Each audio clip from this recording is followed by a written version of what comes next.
Testing, testing. Sounds and looks good.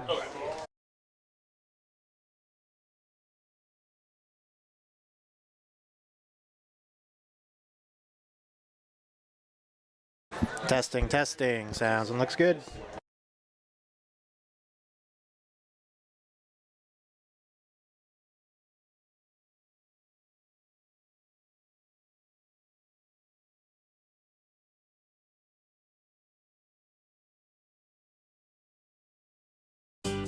Clay Family Pharmacy is your hometown pharmacy, serving Clay County and the surrounding areas with prompt, reliable service and a family-friendly atmosphere. We are open to serve you weekly. Our hours are Monday through Friday from 9 a.m. to 6 p.m. and we are open Saturdays from 9 a.m. to 2 p.m. Give us a call at 304-587-2123. Clay Family Pharmacy, proud supporters of all Clay County athletes. Geno's is spicing things up with 2 new specialty pizzas featuring our new hot honey sauce. Our hot honey pizza is topped with red pepper flakes, sliced Italian sausage, jalapenos, and onions. The sweet heat pizza features slices of Italian sausage, green peppers, and onions. Both are drizzled with our signature hot honey sauce. Hot honey, it brings the heat. Sweet heat, the perfect balance of spice and sweet. 2 bold new flavors, available for a limited time at Geno's Pizza and Spaghetti House. Hey, it's Tony Caridi. And Brad Howe. And we know you love hearing us break down every Mountaineer moment on the radio. But wouldn't it be better to live those moments instead of just hearing us yap about them? Debatable. But anyway, GoMart's teaming up with WVU to give away the ultimate Mountaineer experience. You can walk the man trip with the team, snag VIP tickets, plus GoMart and WVU gear. To enter, scan the QR code inside the store. Find full details at GoMart.com. And Brad, where do you go? Well, tell GoMart we're coming, and they better stock up with the Reese's Peanut Butter Cups. Since 1961, Holcomb & Company Building Contractors, LLC has been serving Clay County and the surrounding areas with the highest quality general and residential contracting. For all of your building and remodeling needs, Holcomb & Company is the place to go. Whatever your needs, we can help you out. Metal roofing, shingles, siding, plumbing, kitchens and baths, drywall, paint, trim, and more. We are licensed and insured. Call Brian or Dusty Holcomb at 304-651-7287 or 304-651-7288. Holcomb & Company Building Contractors, LLC, West Virginia license number 010581. Good luck to all the Clay County athletes.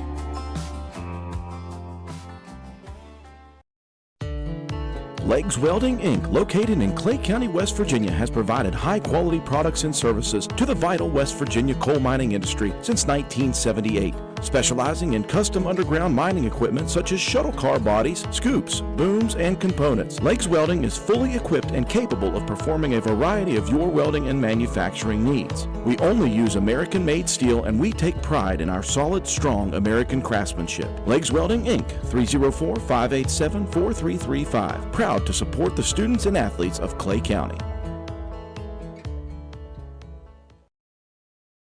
This is Andy from People's Bank. For over 120 years, People's Bank has offered products based on our clients' needs. I'm here to tell you, People's Bank offers loans for just about anything you have a need for. We have loans for ATVs, RVs, UTVs, motorcycles, cars, trucks, travel trailers, home equity lines of credit, unsecured personal loans, and more. Stop by People's Bank or give us a call, and we can tell you all about it. People's Bank, working together, building success. Member FDIC, Equal Housing Lender, NMLS number 617258. If you're interested in a new tractor or implements, give Shamlin Brothers Farm Supply a call at 304-927-1426. We are a coyote, bush hog, Vermeer, and coon dealer. Also, look us up on the web at ShamlinBrothersFarmSupply.com. And may God bless.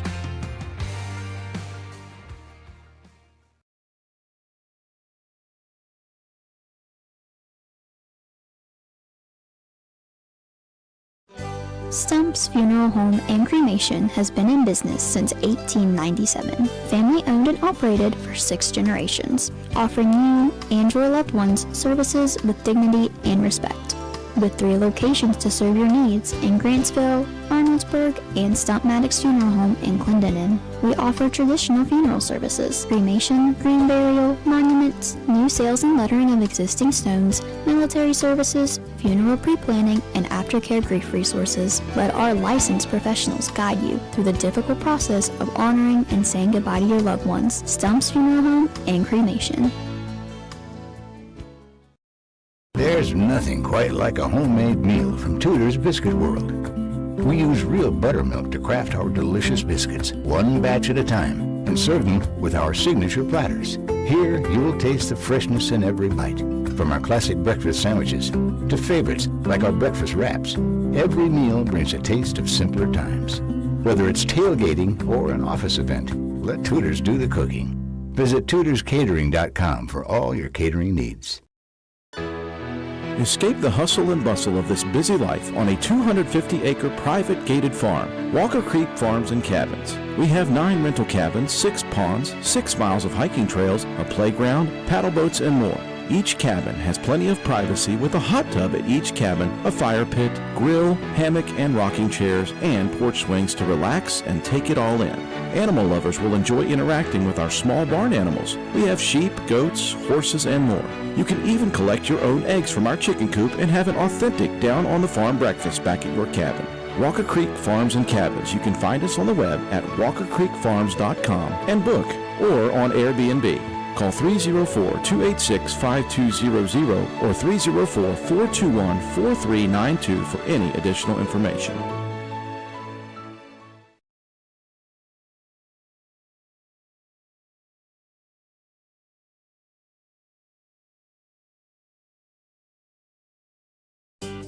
Clay Family Pharmacy is your hometown pharmacy, serving Clay County and the surrounding areas with prompt, reliable service and a family-friendly atmosphere. We are open to serve you weekly. Our hours are Monday through Friday from 9 a.m. to 6 p.m. and we are open Saturdays from 9 a.m. to 2 p.m. Give us a call at 304-587-2123. Clay Family Pharmacy, proud supporters of all Clay County athletes. Geno's is spicing things up with 2 new specialty pizzas featuring our new hot honey sauce. Our hot honey pizza is topped with red pepper flakes, sliced Italian sausage, jalapenos, and onions. The sweet heat pizza features slices of Italian sausage, green peppers, and onions. Both are drizzled with our signature hot honey sauce. Hot honey, it brings the heat.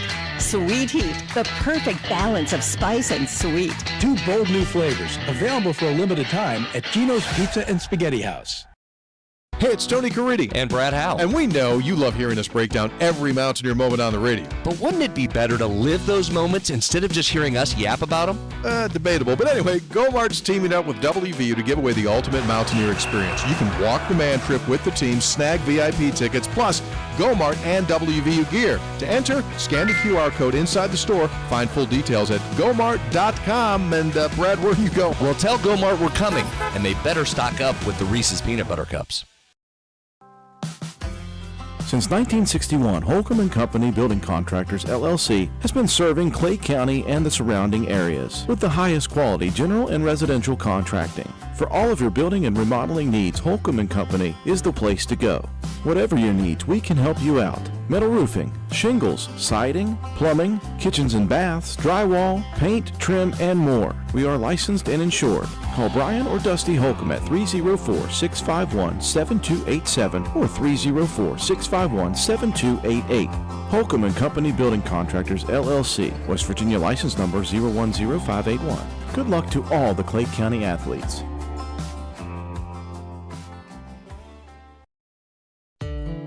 Legs Welding, Inc., located in Clay County, West Virginia, has provided high-quality products and services to the vital West Virginia coal mining industry since 1978, specializing in custom underground mining equipment such as shuttle car bodies, scoops, booms, and components. Legs Welding is fully equipped and capable of performing a variety of your welding and manufacturing needs. We only use American-made steel, and we take pride in our solid, strong American craftsmanship. Legs Welding, Inc., 304-587-4335. Proud to support the students and athletes of Clay County.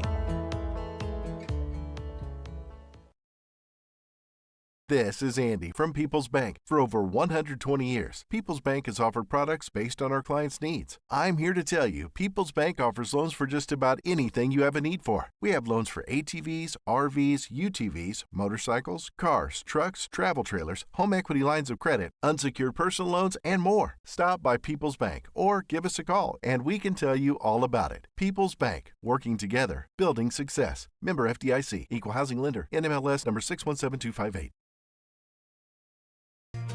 If you're interested in a new tractor or implements, give Shamlin Brothers Farm Supply a call at 304-927-1426. We are a coyote, bush hog, Vermeer, and coon dealer. Also, look us up on the web at ShamlinBrothersFarmSupply.com. And may God bless.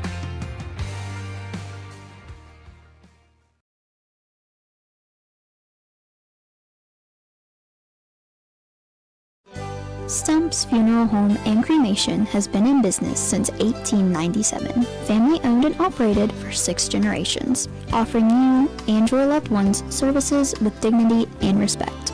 With 3 locations to serve your needs in Grantsville, Arnoldsburg, and Stump Maddox Funeral Home in Clendenin, we offer traditional funeral services, cremation, green burial, monuments, new sales and lettering of existing stones, military services, funeral pre-planning, and aftercare grief resources. Let our licensed professionals guide you through the difficult process of honoring and saying goodbye to your loved ones. Stump's Funeral Home and Cremation. There's nothing quite like a homemade meal from Tudor's Biscuit World. We use real buttermilk to craft our delicious biscuits, one batch at a time, and serve them with our signature platters. Here, you'll taste the freshness in every bite. From our classic breakfast sandwiches to favorites like our breakfast wraps, every meal brings a taste of simpler times. Whether it's tailgating or an office event, let Tudor's do the cooking. Visit tudorscatering.com for all your catering needs.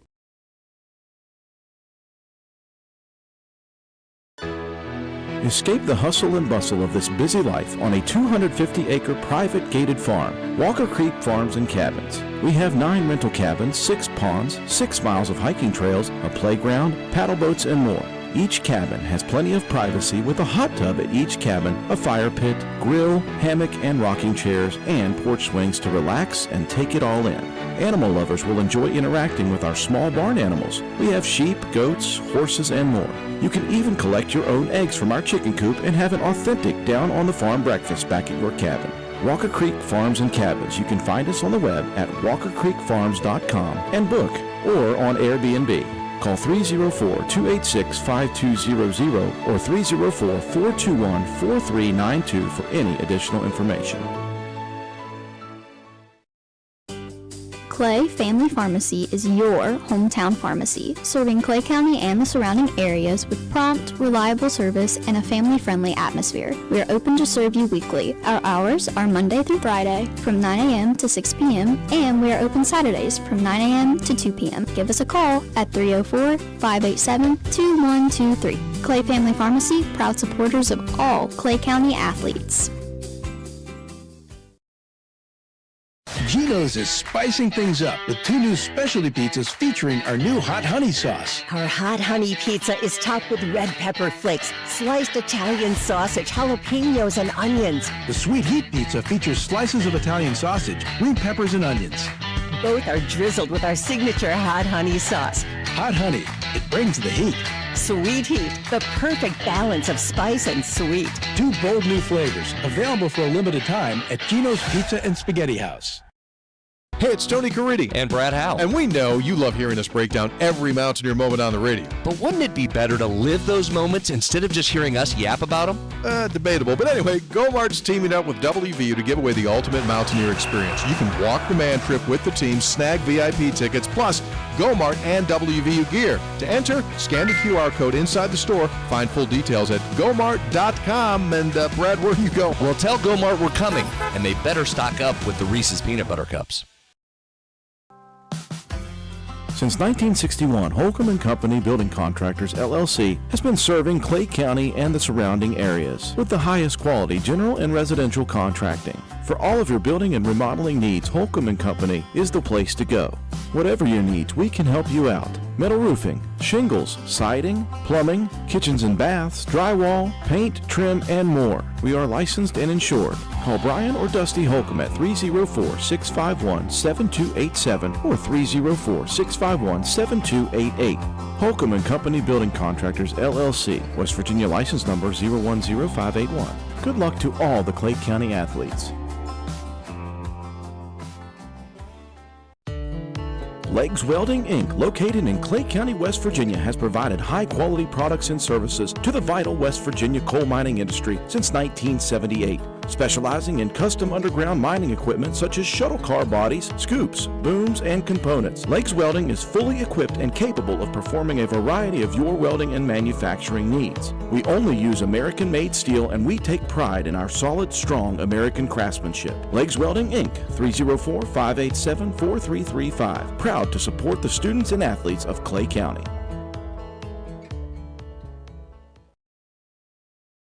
This is Andy from People's Bank. For over 120 years, People's Bank has offered products based on our clients' needs. I'm here to tell you, People's Bank offers loans for just about anything you have a need for. We have loans for ATVs, RVs, UTVs, motorcycles, cars, trucks, travel trailers, home equity lines of credit, unsecured personal loans, and more. Stop by People's Bank or give us a call, and we can tell you all about it. People's Bank, working together, building success. Member FDIC, Equal Housing Lender, NMLS number 617258.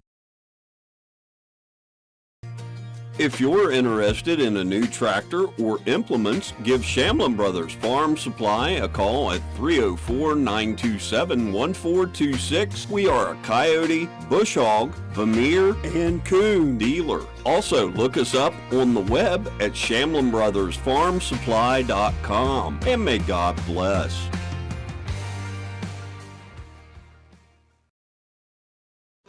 Stump's Funeral Home and Cremation has been in business since 1897. Family owned and operated for 6 generations, offering you and your loved ones services with dignity and respect. With 3 locations to serve your needs in Grantsville, Arnoldsburg, and Stump Maddox Funeral Home in Clendenin. We offer traditional funeral services, cremation, green burial, monuments, new sales and lettering of existing stones, military services, funeral pre-planning, and aftercare grief resources. Let our licensed professionals guide you through the difficult process of honoring and saying goodbye to your loved ones. Stump's Funeral Home and Cremation. There's nothing quite like a homemade meal from Tudor's Biscuit World. We use real buttermilk to craft our delicious biscuits, one batch at a time, and serve them with our signature platters. Here, you'll taste the freshness in every bite. From our classic breakfast sandwiches to favorites like our breakfast wraps, every meal brings a taste of simpler times. Whether it's tailgating or an office event, let Tudor's do the cooking. Visit tudorscatering.com for all your catering needs. Escape the hustle and bustle of this busy life on a 250-acre private gated farm, Walker Creek Farms and Cabins. We have 9 rental cabins, 6 ponds, 6 miles of hiking trails, a playground, paddle boats, and more. Each cabin has plenty of privacy with a hot tub at each cabin, a fire pit, grill, hammock and rocking chairs, and porch swings to relax and take it all in. Animal lovers will enjoy interacting with our small barn animals. We have sheep, goats, horses, and more. You can even collect your own eggs from our chicken coop and have an authentic down-on-the-farm breakfast back at your cabin. Walker Creek Farms and Cabins. You can find us on the web at walkercreekfarms.com and book or on Airbnb. Call 304-286-5200 or 304-421-4392 for any additional information. Clay Family Pharmacy is your hometown pharmacy, serving Clay County and the surrounding areas with prompt, reliable service and a family-friendly atmosphere. We are open to serve you weekly. Our hours are Monday through Friday from 9 a.m. to 6 p.m. and we are open Saturdays from 9 a.m. to 2 p.m. Give us a call at 304-587-2123. Clay Family Pharmacy, proud supporters of all Clay County athletes. Geno's is spicing things up with 2 new specialty pizzas featuring our new hot honey sauce. Our hot honey pizza is topped with red pepper flakes, sliced Italian sausage, jalapenos, and onions. The sweet heat pizza features slices of Italian sausage, green peppers, and onions. Both are drizzled with our signature hot honey sauce. Hot honey, it brings the heat. Sweet heat, the perfect balance of spice and sweet. 2 bold new flavors, available for a limited time at Geno's Pizza and Spaghetti House. Hey, it's Tony Caridi. And Brad Howe. And we know you love hearing us break down every Mountaineer moment on the radio. But wouldn't it be better to live those moments instead of just hearing us yap about them? Debatable. But anyway, Go-Mart's teaming up with WVU to give away the ultimate Mountaineer experience. You can walk the man trip with the team, snag VIP tickets, plus Go-Mart and WVU gear. To enter, scan the QR code inside the store. Find full details at gomart.com. And Brad, where do you go? Well, tell Go-Mart we're coming, and they better stock up with the Reese's Peanut Butter Cups. Since 1961, Holcomb & Company Building Contractors, LLC, has been serving Clay County and the surrounding areas with the highest quality general and residential contracting. For all of your building and remodeling needs, Holcomb & Company is the place to go. Whatever your needs, we can help you out. Metal roofing, shingles, siding, plumbing, kitchens and baths, drywall, paint, trim, and more. We are licensed and insured. Call Brian or Dusty Holcomb at 304-651-7287 or 304-651-7288. Holcomb & Company Building Contractors, LLC, West Virginia license number 010581. Good luck to all the Clay County athletes.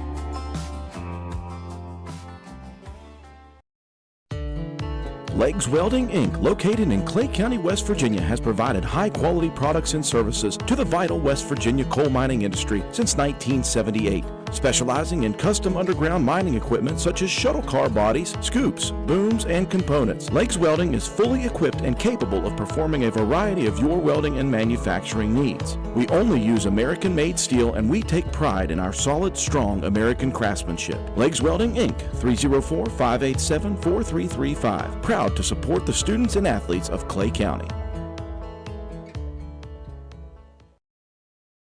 This is Andy from People's Bank. For over 120 years, People's Bank has offered products based on our clients' needs. I'm here to tell you, People's Bank offers loans for just about anything you have a need for. We have loans for ATVs, RVs, UTVs, motorcycles, cars, trucks, travel trailers, home equity lines of credit, unsecured personal loans, and more. Stop by People's Bank or give us a call and we can tell you all about it. People's Bank, working together, building success. Member FDIC, Equal Housing Lender, NMLS number 617258.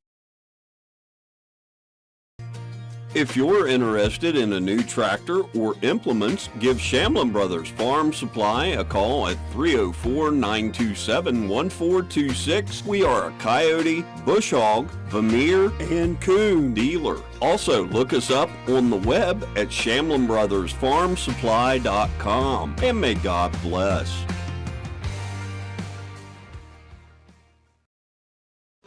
Stump's Funeral Home and Cremation has been in business since 1897. Family owned and operated for 6 generations, offering you and your loved ones services with dignity and respect. With 3 locations to serve your needs in Grantsville, Arnoldsburg, and Stump Maddox Funeral Home in Clendenin. We offer traditional funeral services, cremation, green burial, monuments, new sales and lettering of existing stones, military services, funeral pre-planning, and aftercare grief resources. Let our licensed professionals guide you through the difficult process of honoring and saying goodbye to your loved ones. Stump's Funeral Home and Cremation.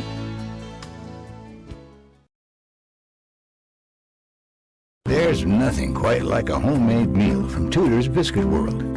We use real buttermilk to craft our delicious biscuits, one batch at a time, and serve them with our signature platters. Here, you'll taste the freshness in every bite.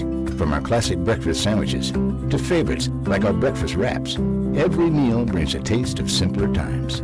Whether it's tailgating or an office event, let Tudor's do the cooking. Visit tudorscatering.com for all your catering needs. Escape the hustle and bustle of this busy life on a 250-acre private gated farm, Walker Creek Farms and Cabins. We have 9 rental cabins, 6 ponds, 6 miles of hiking trails, a playground, paddle boats, and more. Each cabin has plenty of privacy with a hot tub at each cabin, a fire pit, grill, hammock and rocking chairs, and porch swings to relax and take it all in. Animal lovers will enjoy interacting with our small barn animals. We have sheep, goats, horses, and more. You can even collect your own eggs from our chicken coop and have an authentic down-on-the-farm breakfast back at your cabin. Walker Creek Farms and Cabins. You can find us on the web at walkercreekfarms.com and book or on Airbnb. Call 304-286-5200 or 304-421-4392 for any additional information.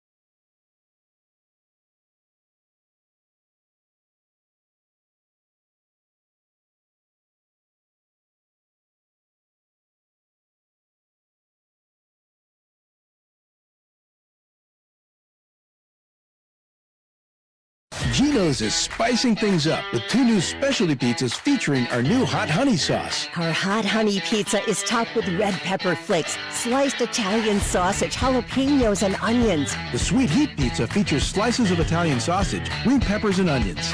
Both are drizzled with our signature hot honey sauce. Hot honey, it brings the heat. Sweet heat, the perfect balance of spice and sweet. 2 bold new flavors, available for a limited time at Geno's Pizza and Spaghetti House.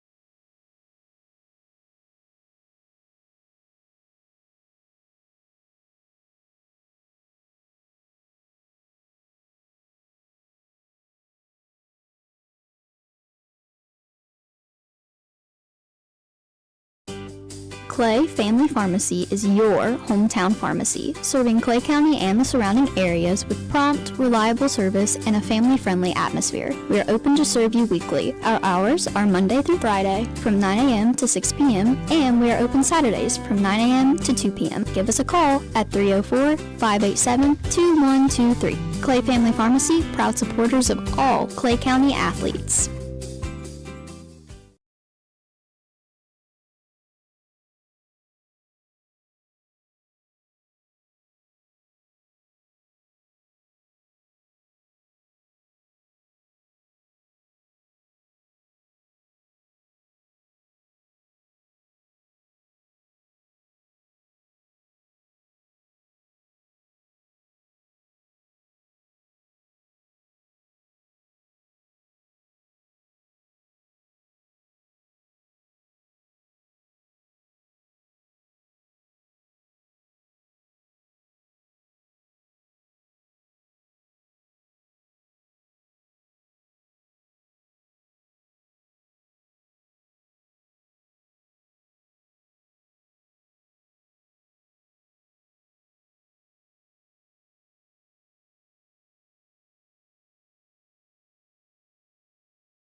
Clay County Schools is proud to bring you live streaming coverage of Clay County Panther football on WVRC Clay County Sports.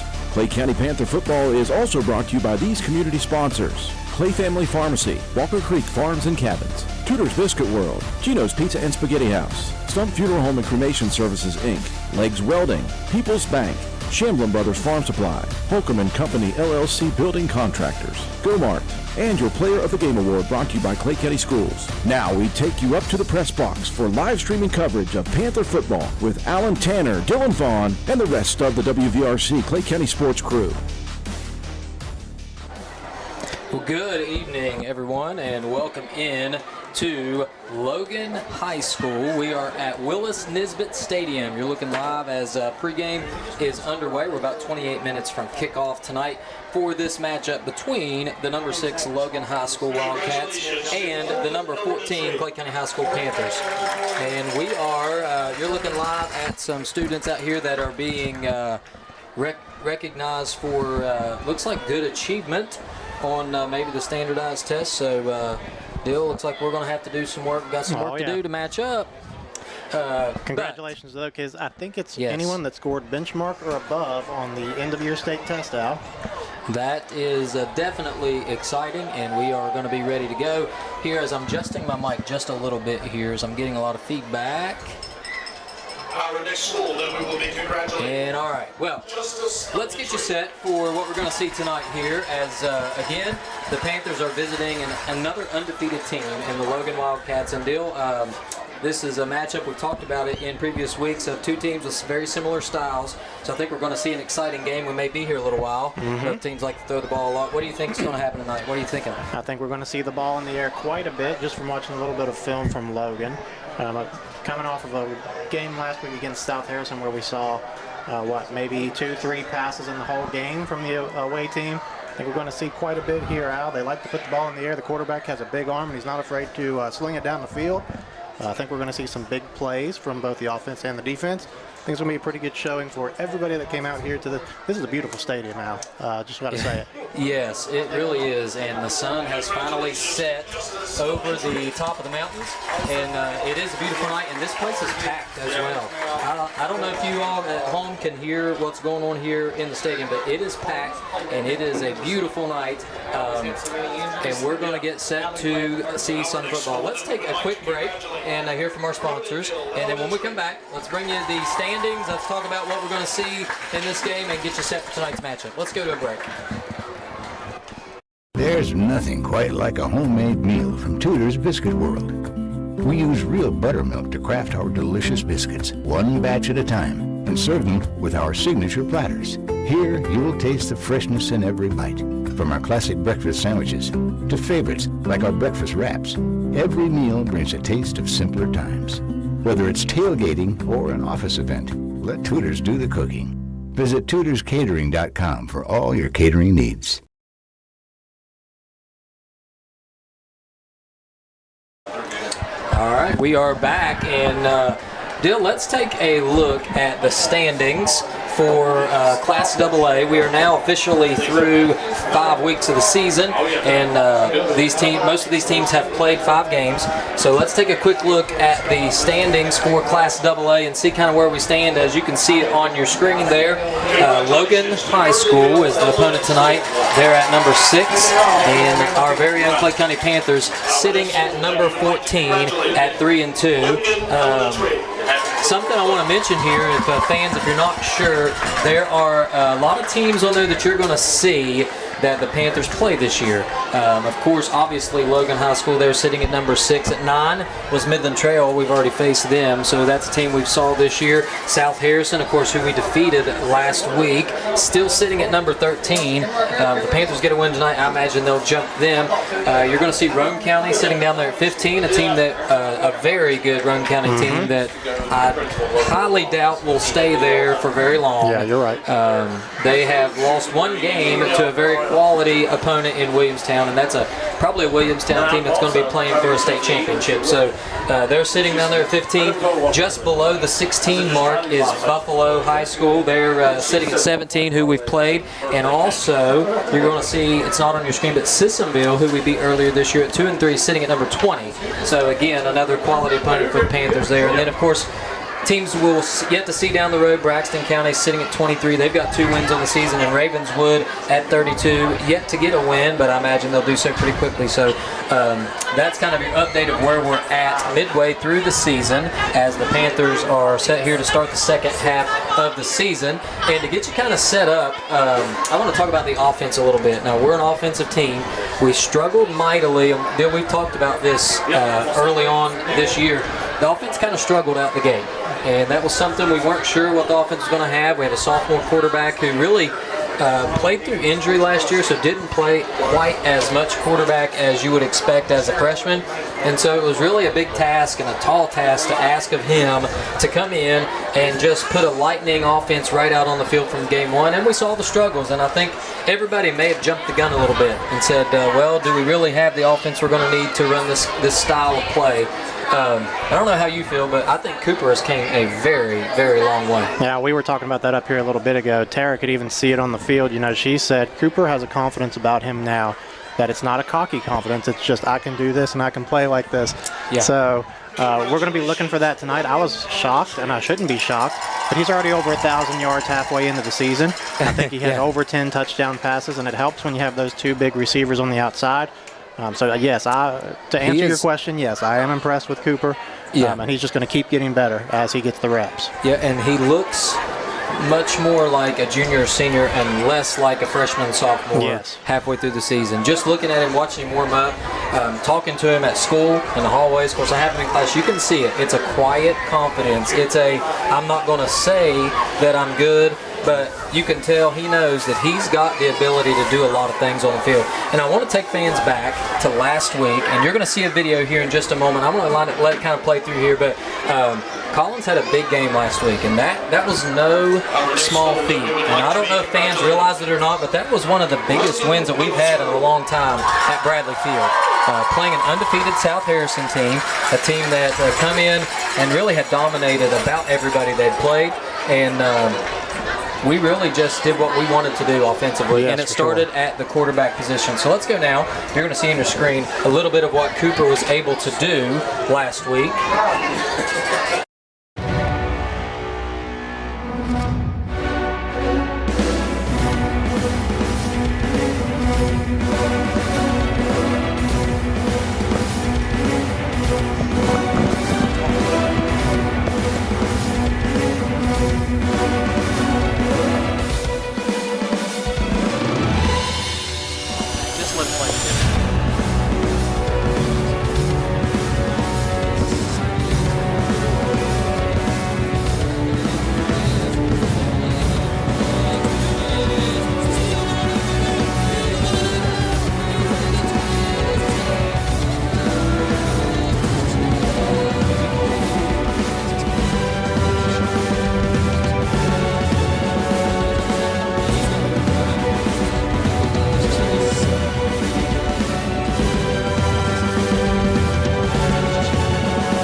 The sophomore quarterback, and you saw some things there.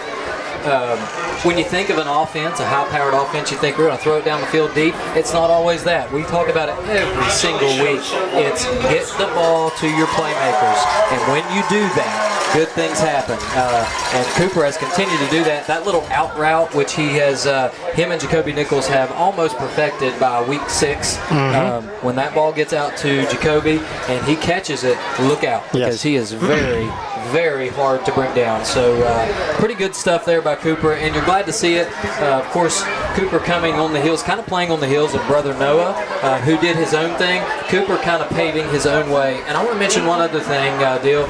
Did you notice, and we saw a highlight or two in there, Cooper has learned to use his legs in very, very big spots. And it may just be a 4 or 5 yard rush, but those week 1, week 2, or 3, 4 yard losses with a sack have turned into a 4 or 5 yard gain, and a lot of times a first down for this Panther team, and keeps that offense on the field. And how big is that? That's right, Al. A lot of the times, you're not looking for a 50-yard run from your quarterback. You need 3 or 4 or 5 yards to pick up a first down when the play breaks down.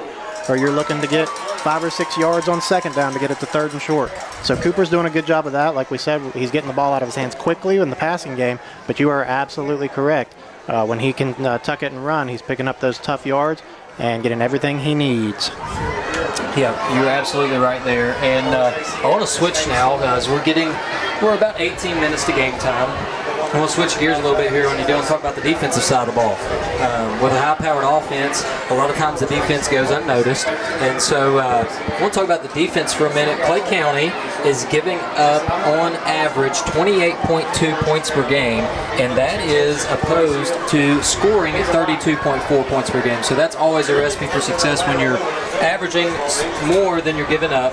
And this defense, although played a couple really tough games. I think night 1, a little bit of an outlier, and then of course Roane County.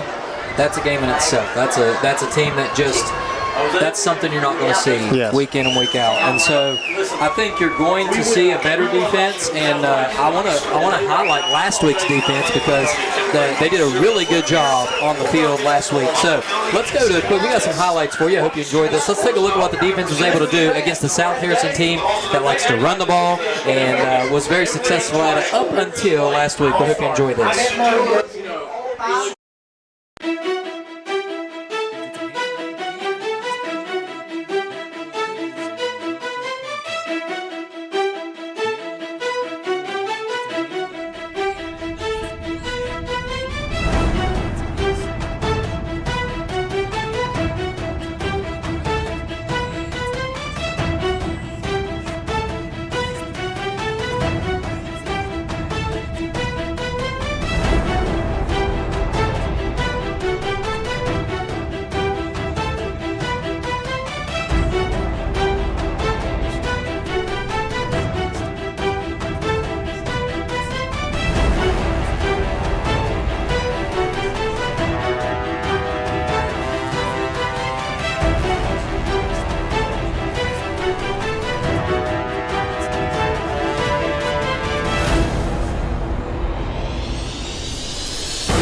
There you have it. And again, that Panther defense doing a much better job last week, especially in that second half, of stopping the run.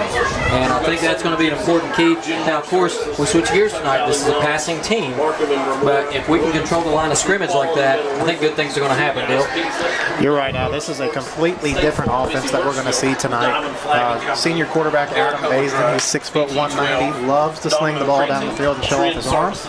In just 4 games, he's thrown for 869 yards and 11 touchdowns. Sophomore wide receiver Lucas Lambert, who I believe is out for the evening now with an injury. That's a huge injury for Logan. He is 6'4", 210, and he has been pretty much their entire offense on the outside. So a big loss for them if he indeed does not play tonight. Number 3, a slot receiver, Alfonso, who they call Zoe Murphy, 6'1", 170. He has 15 catches for 333 yards and 3 scores on the year, so Baisden definitely likes to look his way out of the slot.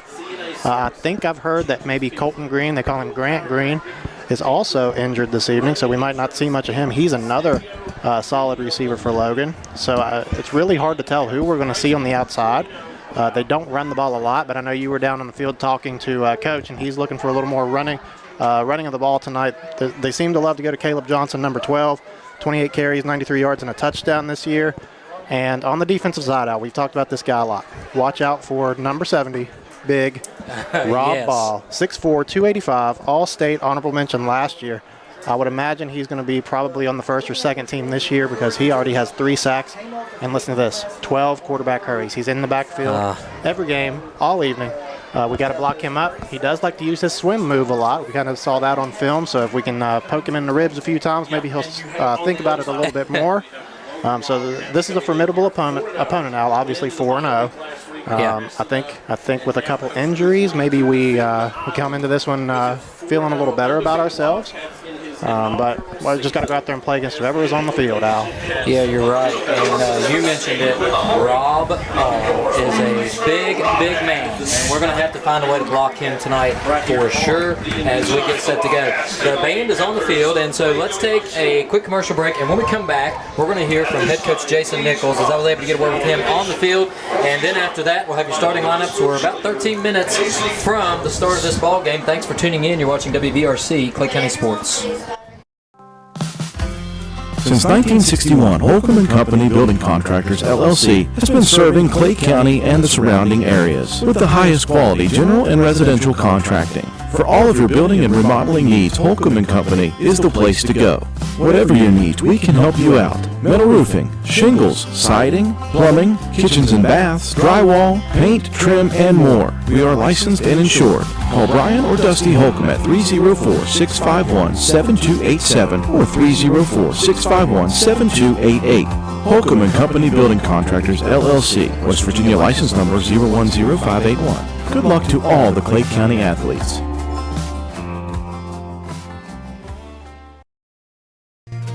If you're interested in a new tractor or implements, give Shamlin Brothers Farm Supply a call at 304-927-1426. We are a coyote, bush hog, Vermeer, and coon dealer. Also, look us up on the web at ShamlinBrothersFarmSupply.com. And may God bless.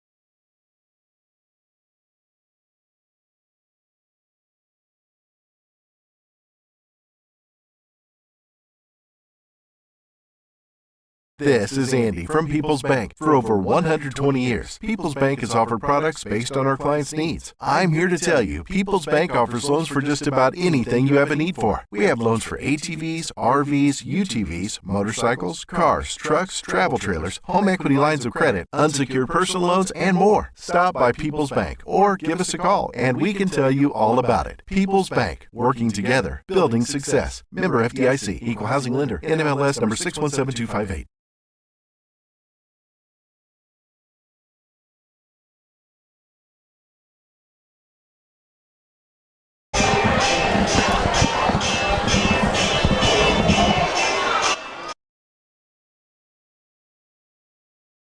Hey, it's Tony Caridi. And Brad Howe. And we know you love hearing us break down every Mountaineer moment on the radio. But wouldn't it be better to live those moments instead of just hearing us yap about them?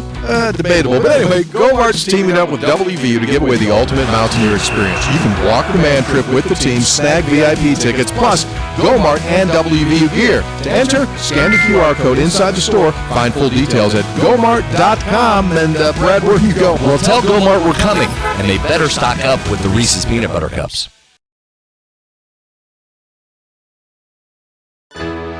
Escape the hustle and bustle of this busy life on a 250-acre private gated farm, Walker Creek Farms and Cabins. We have 9 rental cabins, 6 ponds, 6 miles of hiking trails, a playground, paddle boats, and more. Each cabin has plenty of privacy with a hot tub at each cabin, a fire pit, grill, hammock, and rocking chairs, and porch swings to relax and take it all in.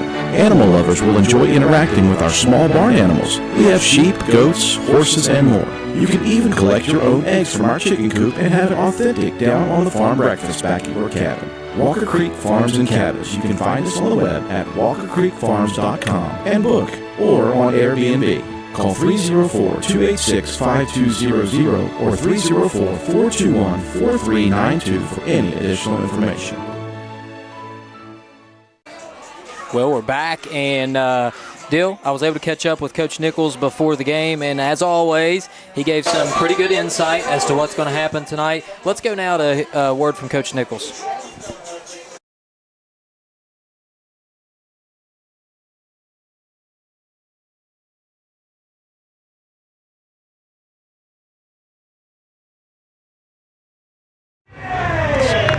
So I'm live here on the field with Coach Nichols. We're pregame here as the Panthers are getting set to face the Logan Wildcats.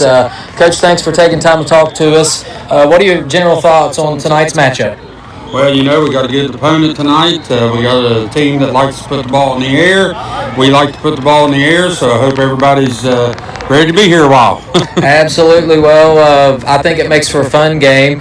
I know now that we're had some injuries here in the first half of the season, some guys coming back. We're not really sure where we're at with there. Can you provide us at all with any kind of injury update on our team? Well, yeah, we got, one of our big leaders, Dale Ward, he's out tonight. Hopefully we'll get him back sooner than later.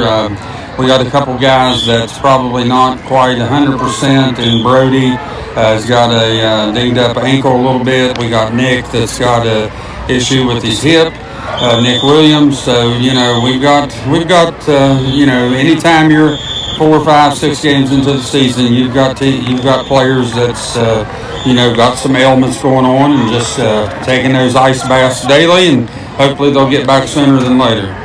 Well, for the second week in a row, I know that at this point rankings aren't necessarily what they're going to be at the end of the season, but we face another undefeated team, another team that is top 5 or 6 in the current AA rankings. What are your thoughts on that? How have the guys kind of taken to that? Is it a little bit of a us against the world mentality, or how do they feel about that? Well, anytime you're facing an undefeated team, that means they're a quality opponent. So, when you got a quality opponent going in, your preparation has to be both mental and physical. So, you got to have those physical reps, obviously, but you got to have the mental reps, because that means they don't make as many mistakes. So we've got to be sound in what we're doing, so that, you work on a little extra during the week on making sure you don't jump off sides, those pre-snap penalties. So, just a little extra intensity as far as trying to make sure you cut down on those things. But, we've faced this team before. We know what they like to do. They know what we like to do. I think, they're good opponent for us. I think our kids are ready for the challenge. Well, Coach, finally, we're now officially at the start of the second half of the season. I know that as a young team often grows and gets better as the season goes along. What are your thoughts on the first half, and are you happy with where we're at, and do you see us progressing like you hoped we would? Yeah, the first half of the season, we, Cooper's got a couple games under his belt. He's settling in. Our linemen, with, Kane getting back, starting to get a little healthy, more healthy each and every week.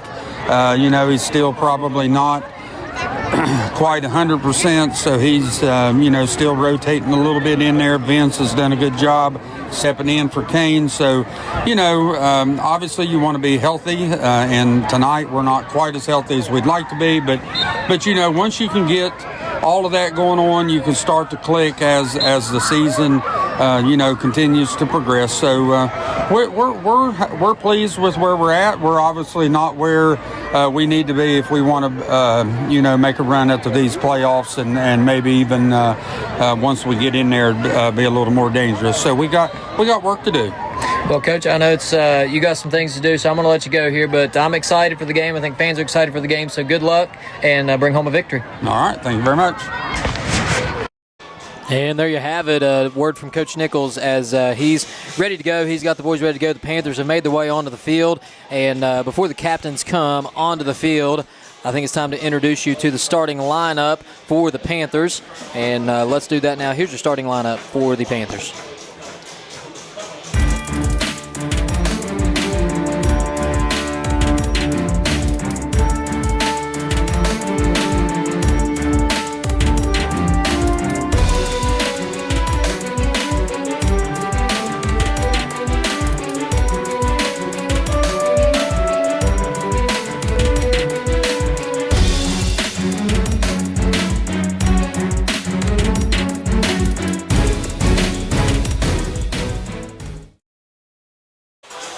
And there you have it, as both teams have made their way onto the field. We're about 4 minutes from kickoff, and Dill, I think it's time to go. What a beautiful night. Have you noticed how packed these stands have suddenly gotten? I think before the game, the whole elementary school kid walk across the field helps out a lot because everybody's family wants to be here to see them. Being rewarded for such hard work in their schoolwork. So I think that helped a lot. But, yes, these stands are packed. It's a long trip from Clay County, but I did see a few Clay fans out here as well, Al, so that's good to see. Making a lot of noise, too. I got to say that. And something we need to point out here, just for fans watching, our clock cam is just a little bit on the sketch this evening. So we're not in a great spot. We are right behind the goalpost there. So we're going to do the best we can. If for some reason the clock cam starts to kind of go out on us, we will do the same thing we did a couple weeks ago and just keep you informed on how much time is left in the quarters. Yep, and captains out on the field for the Panthers. It's Jacoby Nichols, Jackson Brown, Christian Bryant, and Jamie Gross, a familiar foursome that you normally see each and every week. And for the Wildcats, it's hard to see who's out there, but we're going to keep an eye and see just what we decide to do here, Dylan. I imagine we've been deferring and giving the defense time to settle in. Let's see if that's the same tonight as we get ready to go. And Dylan, I'm just going to say, as we're kind of gearing up to kickoff here, what a season it's been for this Panther team. And what I mean by that is, we're 3-2. And you think, well, we're not 5-0, but we're coming from the first, if you think back to the first quarter of the Midland Trail game to the last quarter, the fourth quarter of the game last week against South Harrison, this team has come so far. Oh, yeah. And have gotten so much better offensively, defensively. The special teams unit has got better. I got to admit, there was a time I think we both probably felt similar in that Midland Trail game in that second half. We're thinking this could be a long year. Yes, these kids look a little out of place. They look like they're not super comfortable. This coaching staff has done an absolutely fabulous job of getting these kids ready to play week after week. And, we suffered 2 losses early on in the season to Roane County and Midland Trail. It'd be real easy to fold things up and let these kids, kind of just fold. But this coaching staff, now I'm probably, since been coaching, this is a very similar staff that we've had since 2016, has just continued to get these kids ready to play. You're talking about a staff who took over, and Coach Jason Nichols took over in probably the worst possible situation. Our locker room was flooded. We didn't have a helmet to even put on. We had no shoulder pads. We had nothing. We had no locker room, no weight room. And him taking over in his first season as head coach. And not only have we battled through those elements, but we also have found a way to become playoff contenders year after year. And last year even became not just a playoff contender, but competed and really had a chance to win a playoff game, which would have been the second in school history. So I just want to take a minute and commend this staff. Of course, led by Coach Jason Nichols. You've got Brian Collins, offensive coordinator. Coach McDonough coaches the special teams, offensive and defensive lines. Coach Burdett, Casey Burdett, coaching the defensive side of the ball. Coach Williams, who obviously is the trainer, which is a very important piece of this staff. You got Coach Payton out there. You got Riley Perkins, former player, coming back to donate his time. Just a ton of guys, and I'm looking down here. You got Coach Tyler Dorsey out there, ready to go. You got a former player in Gavin Nichols, who also has done a little teaching and just a good role model for these kids. I want to shout out and let folks know that are watching, this is not an easy job, and these guys have just continued to do it. I've just been surprised at how I've been more involved in studying the game this year, and I know you have too. It's amazing what they've been able to do this year, and I'm excited to see where the next 5 games takes us. Well, you can see from half to half even the adjustments that they make. We see Casey and Gavin go down after each first half, and we kind of talk to them, see maybe what adjustments they're looking for. Sometimes they're out of there quickly, sometimes not. But you're right, these guys know how to coach. They wouldn't have won so many games together if they didn't. I'm telling you, and the football knowledge is key. And don't look now, but we're set to kick it off, and we're going to kick it off. Brown kicks it deep. He's got a big leg, and it's inside the 5, where it's taken by the Wildcats across the 20, 25, and out of bounds inside the 30-yard line, and that's where the Wildcats will take over. Good coverage there by the Panthers. On the return, that was number 7, Levante Keeney, if that's how you say that, right? Yes, I would imagine we're going to see a lot of him tonight with Lambert out of the ballgame and Green out of the ballgame. So I'm interested to see who's going to line up here on the outside. We know we're going to see Alfonso Murphy, number 3 in the slot. Can't really see the numbers on the outside. We see number 1 here coming across, Caden Justice. He is a senior.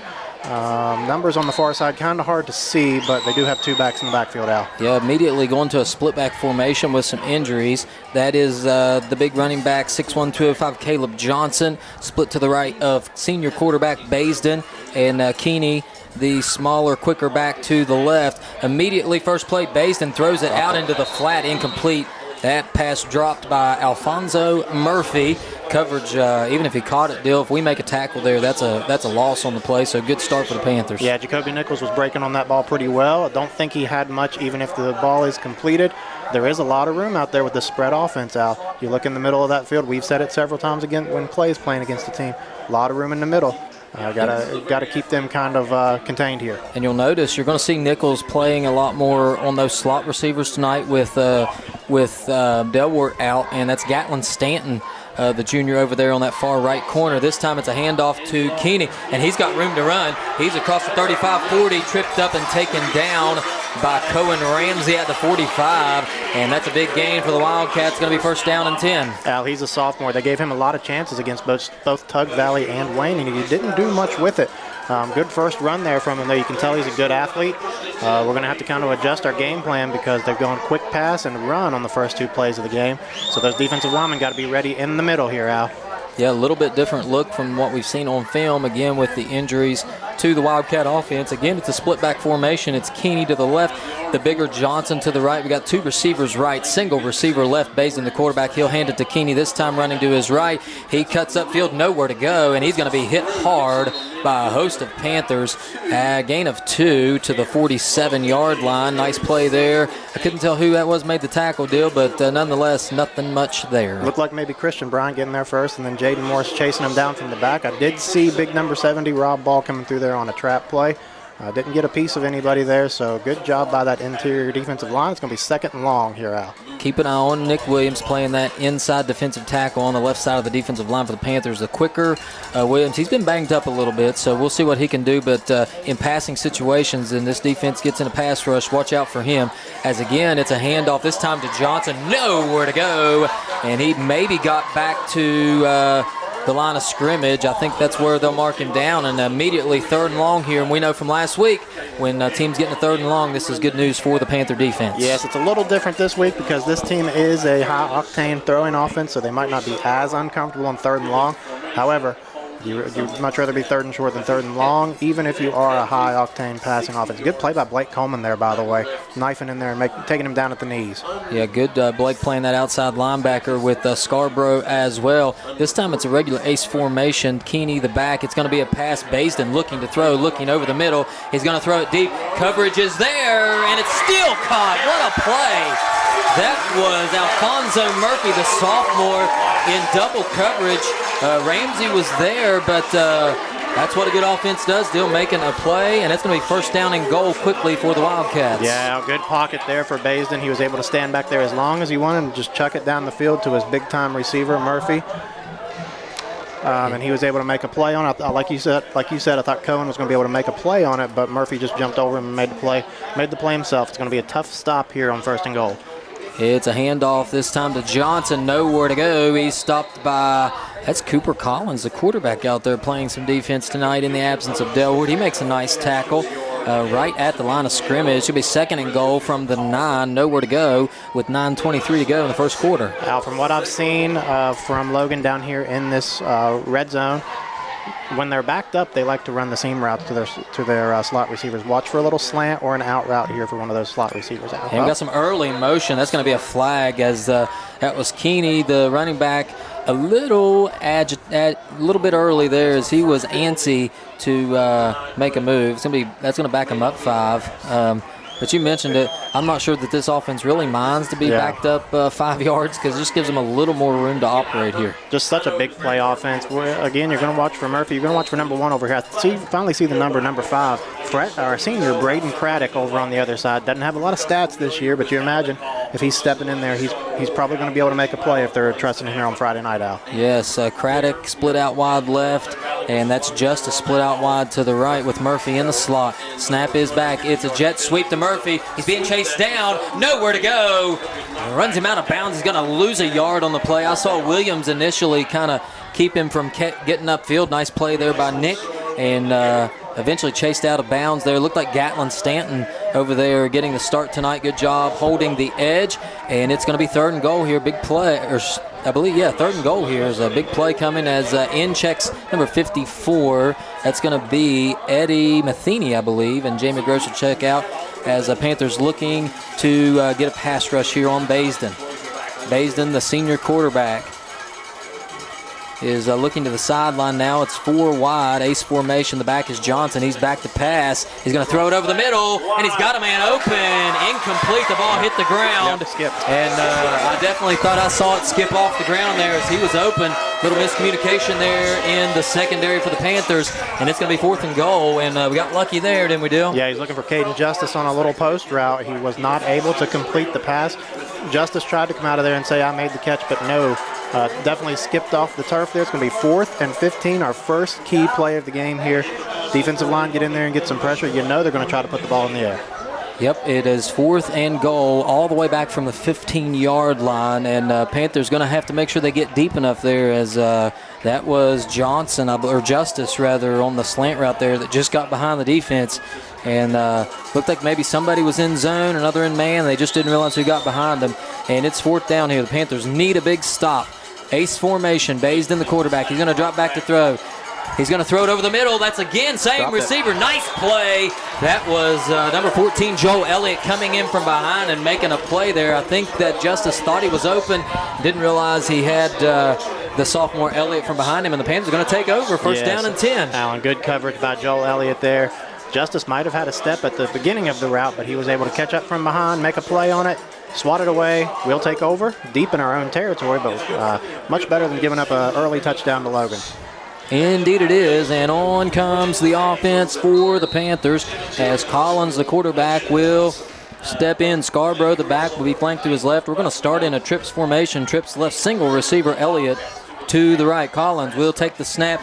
It's a little bubble play this time to Ramsey. He caught it, gets a good block, spins towards upfield. Really probably should have took that one to the outside there as Nichols blocked his man to the inside.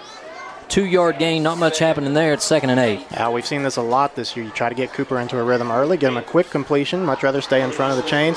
And I saw Tuck Valley do this a lot on film. Quick passes. Don't let that inside pass rush get to you with big 70 Rob Ball pushing his way through there. Yeah, I think those offensive linemen will we got a good offensive line that I think can hold their own, but man, that big frame, 300-pounder frame just weighs on you. He's a strong kid as well. Collins in the shotgun again. He'll take the snap. He's going to go over the middle, tipped away, nearly intercepted, intended for Colin Elliott, who's getting some time in the absence of Delwart. And that was linebacker number 55 for the Wildcats, Braxton Walford, a senior in there doing his job in his drop back zone there, and nearly picked that one off. Yeah, we didn't get to it pregame, but he's averaging actually 13 tackles a game. So he's all over the field. Like you said, we've said it every week.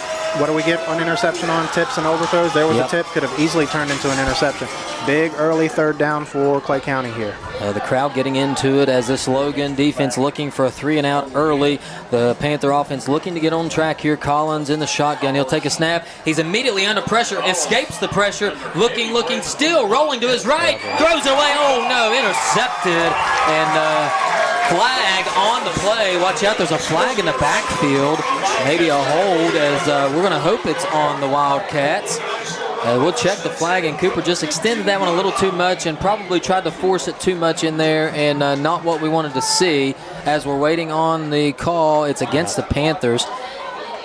Helmet to helmet maybe or something there, and it's going to be declined, and just like that, it's first down from the 15 for the Wildcats. I think that was number 7, Levante Keeney, and if I'm correct, that's his 5th interception on the year, so he's all over the field as well. I mean, he can make a play. Cooper's trying to get outside and make a play to his receiver. You hate to see it, but see if this defense can't hold up once more here deep in our own territory. Yes, indeed, and Keeney, you're right, making plays all over the field. It's going to be split back formation for the Wildcats, based in the quarterback in the shotgun. He'll take the snap. He'll hand it to Keeney running to the left. He's got a hole there. He breaks one tackle, and he's into the end zone. One play and a touchdown for the Wildcats. The Panthers find themselves down 6-0 early. Yeah, they went behind big left tackle Rob Ball there. We're going to say his name a lot tonight, Al. He just kind of ushered him into the end zone. Good run by Keeney. Right side of that defensive line is going to have to get stepped up here, and the linebacking core on that right side. Don't make it a long night. Don't let this one get to you.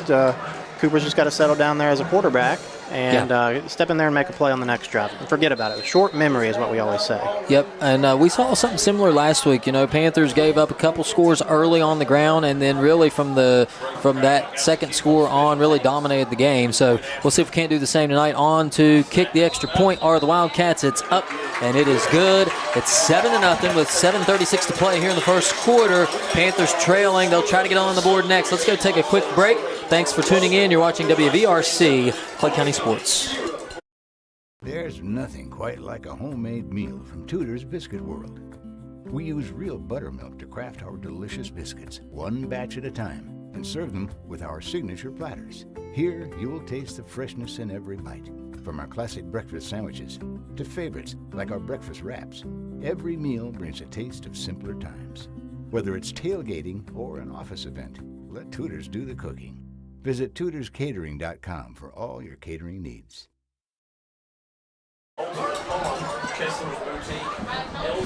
We're back on the field as the Panther kickoff return team will step out on the field, and Panthers find themselves down 7-0, kind of put themselves in a hole early.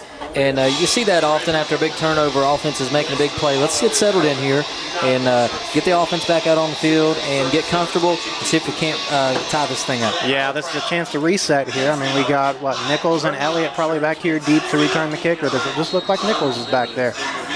So good chance to reset for the offense. The kick is on the ground. It's going to be picked up by Elliott. Now he dropped it. He'll just get back on it. Got a little antsy there, looked up as maybe he thought he had somewhere to run.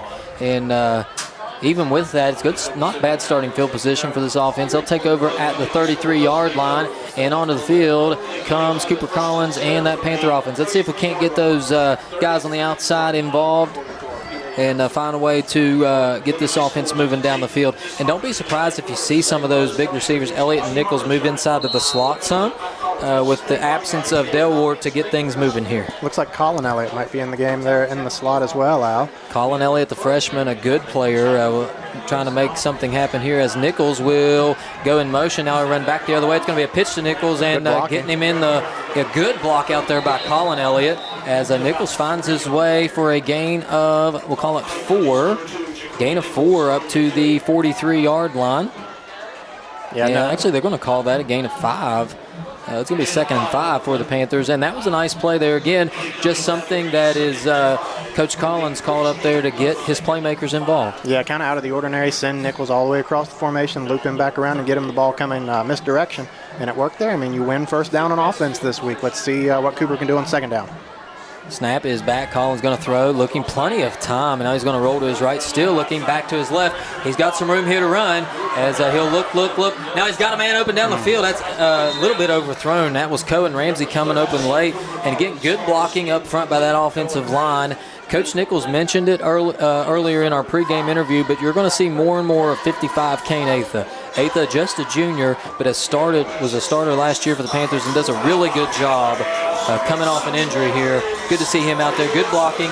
Big third down here. Al, you said he had a decent amount of time on that one to make a play, but nobody could come unglued from the defensive players. Finally, at the last moment, Cohen Ramsey did, but Cooper was rolling to his left. That's a hard throw for a right-handed quarterback to make. 3rd down and medium. We need to pick this one up here. Yeah, it looks like the Wildcats are playing a 2-deep zone here with 2 safeties back, so that middle of the field really closed off. Fans are going to have to take advantage of the intermediate game. It's a screen here, nice play. It's Scarborough caught it. He's across the 45 to the 50. Nice play call there. Nice execution. The offensive line doing a good job. Nice play by Scarborough, and that's a 1st down. That's what we needed all the way to midfield. The Panthers are on the move. We haven't seen a whole lot of the screen game the last couple of weeks just because we really haven't needed to use it. I did watch the Tuck Valley film against Logan, and they were able to use the screen game to their success quite a bit. I think that won't be the last time we see Scarborough out there on a little screen pass. Yeah, and those linebackers are dropping deep into coverage here, so there's not really much going on past those 4 initial guys. This time, Nichols slipped. That was that route we've talked about. He came on the comeback route, and if he catches that thing, I don't care how many defenders are out there. You saw it in the pregame on a little bit of the highlight video there. He can make moves quickly. Oh, yeah, he can make a guy miss. He's, like we said last week, I think we said the B button on the Xbox to make a couple spin moves and get a 1st down or even more.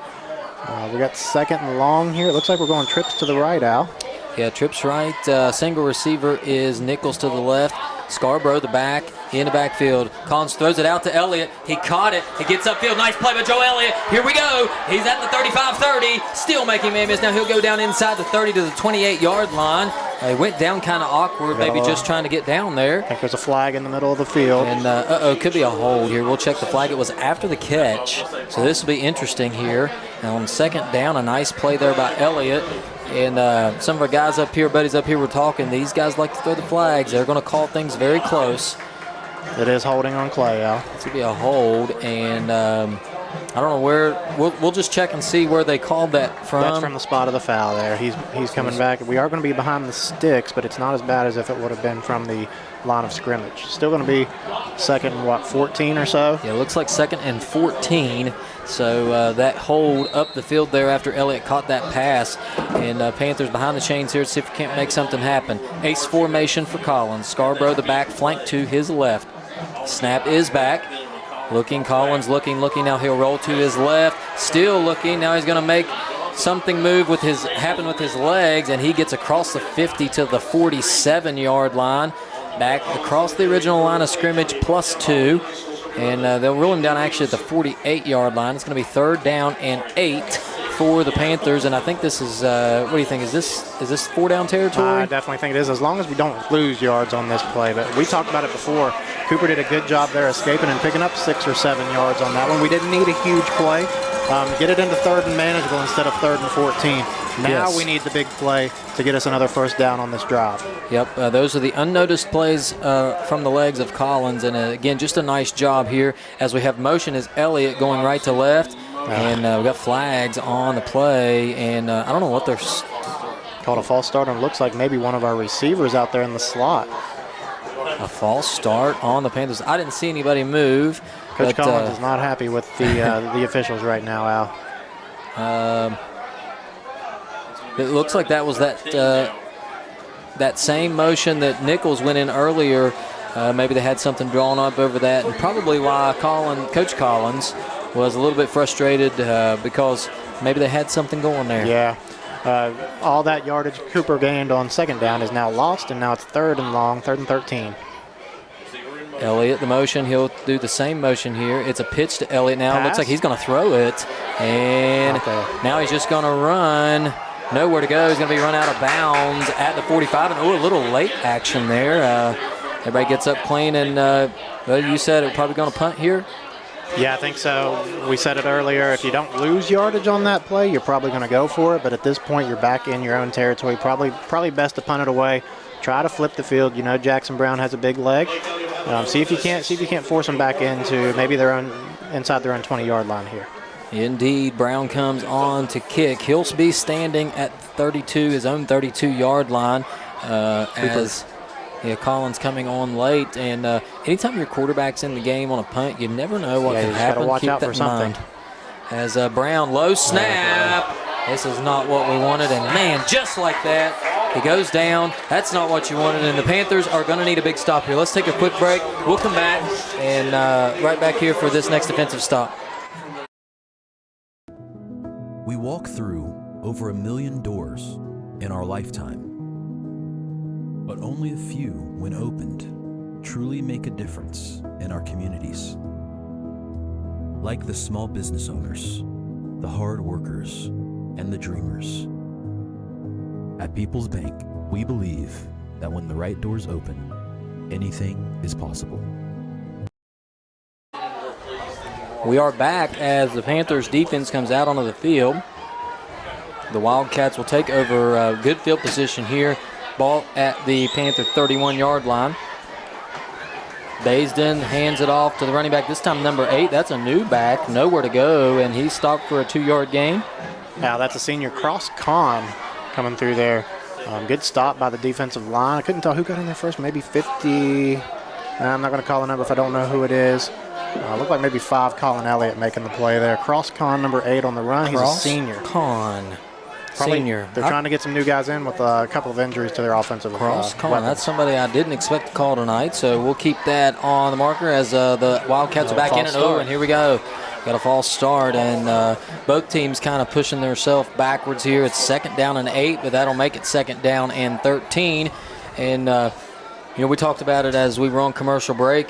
The Panthers seem to go 3 steps forward, 4 steps back. And can't do that against a good team like Logan. Got to put something together here as Panthers are looking to get a stop here. It's going to be 2nd and long for the Wildcats. They're in that ace formation with Johnson now. Caleb Johnson, the sophomore, 6'1", 205, the back in the backfield. Watch for Keeney as looks like Cross Con is in the slot here. I don't see Keeney anywhere. I don't know what's going on there with him. However, we got looks like that's Murphy in the slot to the left and Con the slot to the right. Baisden going to throw it out here to Con, and right there he makes one man miss, still on his feet, making another man miss, and now he's brought down at the 30.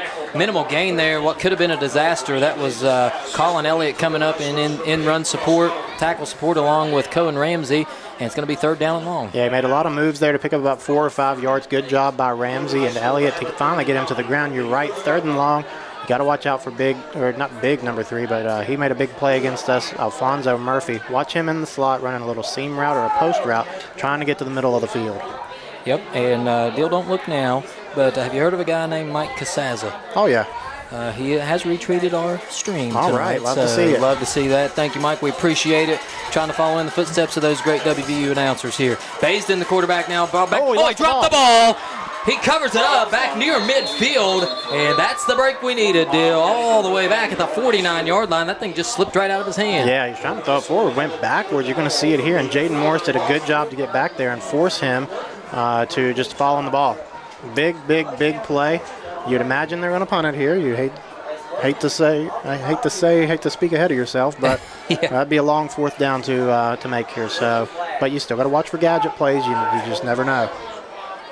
Indeed it is. So now, we'll see if we can't I'm not sure, but I think Mike Casaza might have married a Clay County girl. I don't remember what her name was, but I think he is married to a lady from Clay County. Let's see if we can't find that out.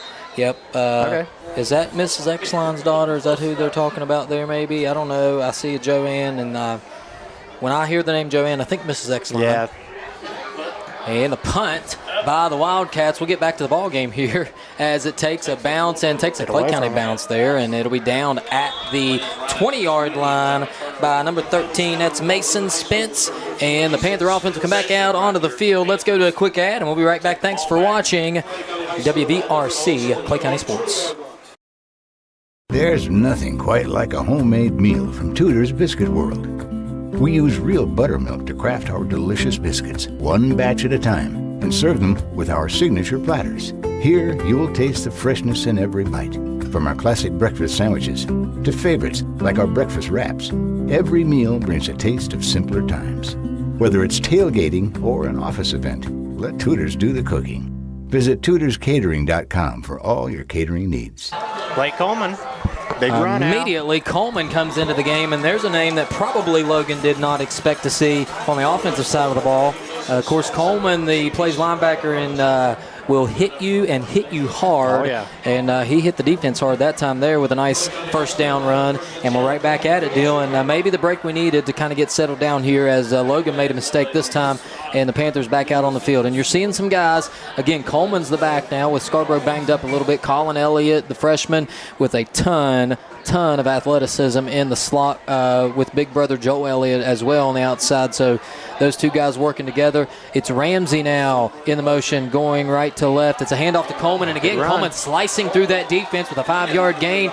And just like that, the Panther offense on the move, and no better way to get your quarterback settled down than to run the ball. Al, you said it before, we need to string some runs together, some first downs together. So far we got the first down. We win first down on the second little drive here.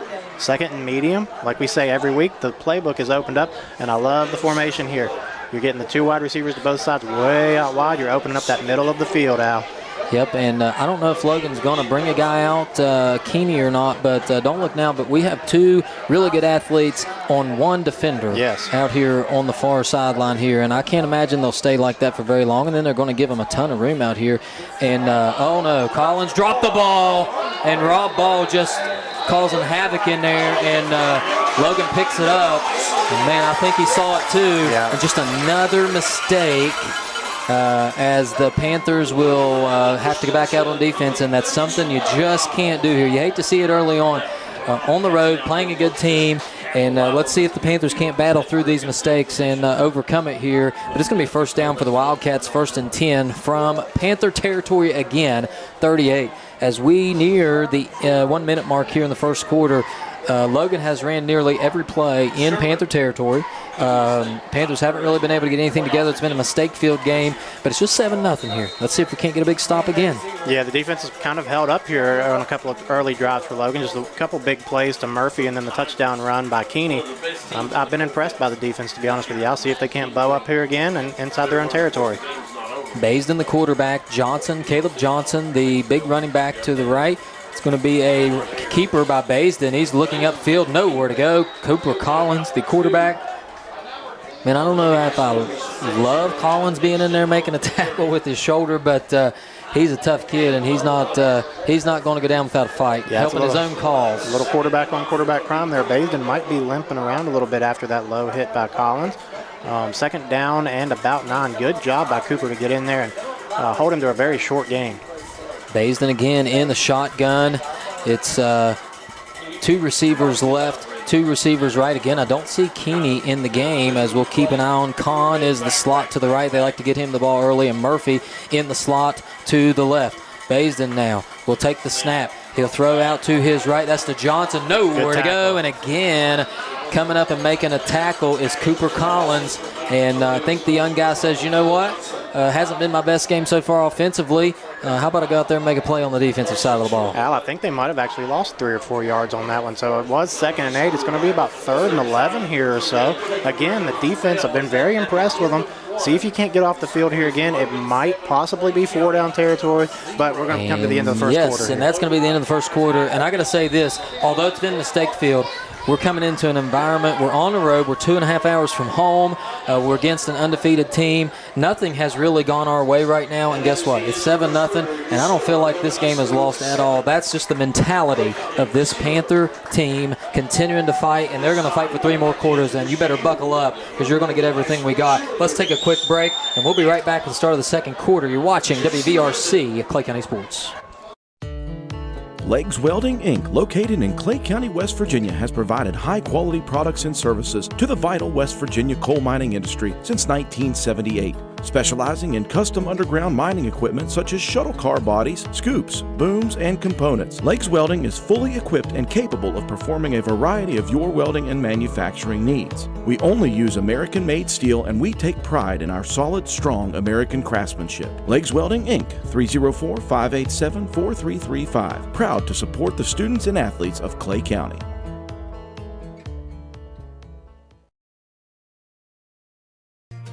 If you're interested in a new tractor or implements, give Shamlin Brothers Farm Supply a call at 304-927-1426. We are a coyote, bush hog, Vermeer, and coon dealer. Also, look us up on the web at ShamlinBrothersFarmSupply.com. And may God bless. We're back for the start of the second quarter. It's going to be 3rd down and 10 for the Wildcats, again in Panther territory, where this drive once again started. Nearly every drive they've had has started in Panther territory. 7-0, Panthers trailing. Looking to get back on track here with a big 3rd down stop, as Basden, the quarterback, is in the shotgun. He's got 2 receivers left. He's back to looking to throw, still looking, going to throw it deep. Like a play. Into Panther territory. There it is. Oh, nearly intercepted. Cohen Ramsey nearly had it in and out of his hands. I'm not sure who that was intended for, but that's a lot of what you'll see with this Logan offense. They're going to throw it up and let their guys go make a play. But that time, Clay County about made a play on it there. And Dale, if he'd have caught that thing, man, there wasn't anybody near him. I think that was intended for number 22, senior Tanner Akers. And if you saw it, Cooper and, who was it, Cohen Ramsey going after the ball. Maybe Cooper got there a little early and tried to make a play on it. Big 4th down coming up here, Al. See if we can't take over here close to midfield. Wildcats will look to make a big play here. Panthers could get something back here big with a big stop. Basden, the quarterback, back. It's a screen play, and oh no, there's nobody over there. It's caught by Keeney, and the speedster down inside the 10. He dropped the ball. Panthers recover. What a play! 1st down, Panthers. Boy, Dill, that's what you wanted to see. Cohen Ramsey coming up to come up with the ball out. Couldn't see who made the hit. That was Joel Elliott. Joel Elliott.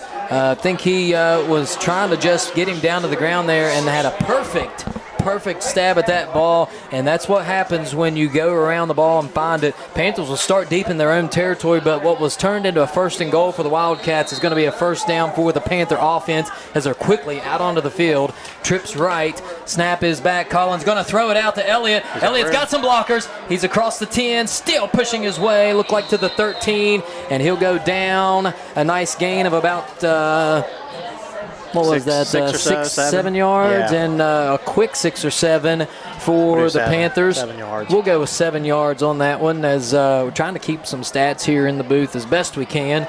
And I'm not the best person to rely on sometimes. Well, we'll get it there. And it's 2nd and 3 for the Panthers. As you see, they're just trying to get that ball out quick and keep that pass rush from getting there, but also take advantage of those linebackers just kind of dropping completely out of coverage. You love that play on 1st down. Now it's 2nd and short. I'd look for Scarborough here maybe, Al. He's in the backfield. He's checked into the game. Trips to the left, single receiver to the right. It's a handoff to Scarborough right up the right side. He's got a nice block. He's across the 20. They'll rule him out at about the 21-yard line. No correction, 22-yard line rather, and a nice gain. It's going to be a 1st down, and that's what you want to see. Get out of facing your own end zone there and give yourself a little room to work. Yes, Al, you took the words right out of my mouth. When you're backed up way back in 5-10-yard line, you're just looking for that first down. Now try to pick up another one, and then you're feeling pretty good about yourself. At least flip the field position on these types of drives where they start way backed up in your own territory. Same formation here, trips to the left. Collins going to go to the left. It's a catch by Nichols. Nichols makes one man miss. He's across the 25 to the 28. He'll fall forward to the 27-yard line, rather. As a little hard to see on that side. A gain of about 4 or 5.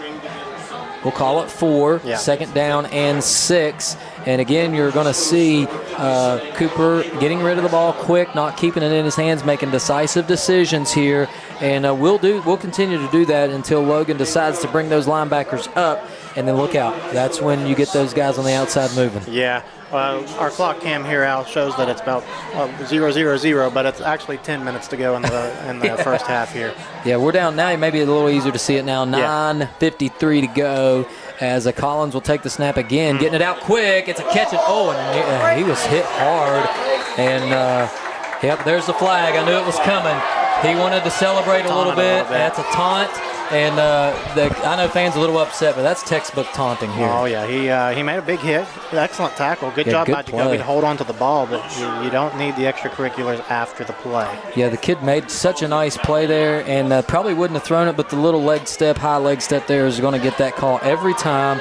And those are the things that I know as we both played, it's really hard not to do that. And so we'll see what happens here as the Panthers will take advantage.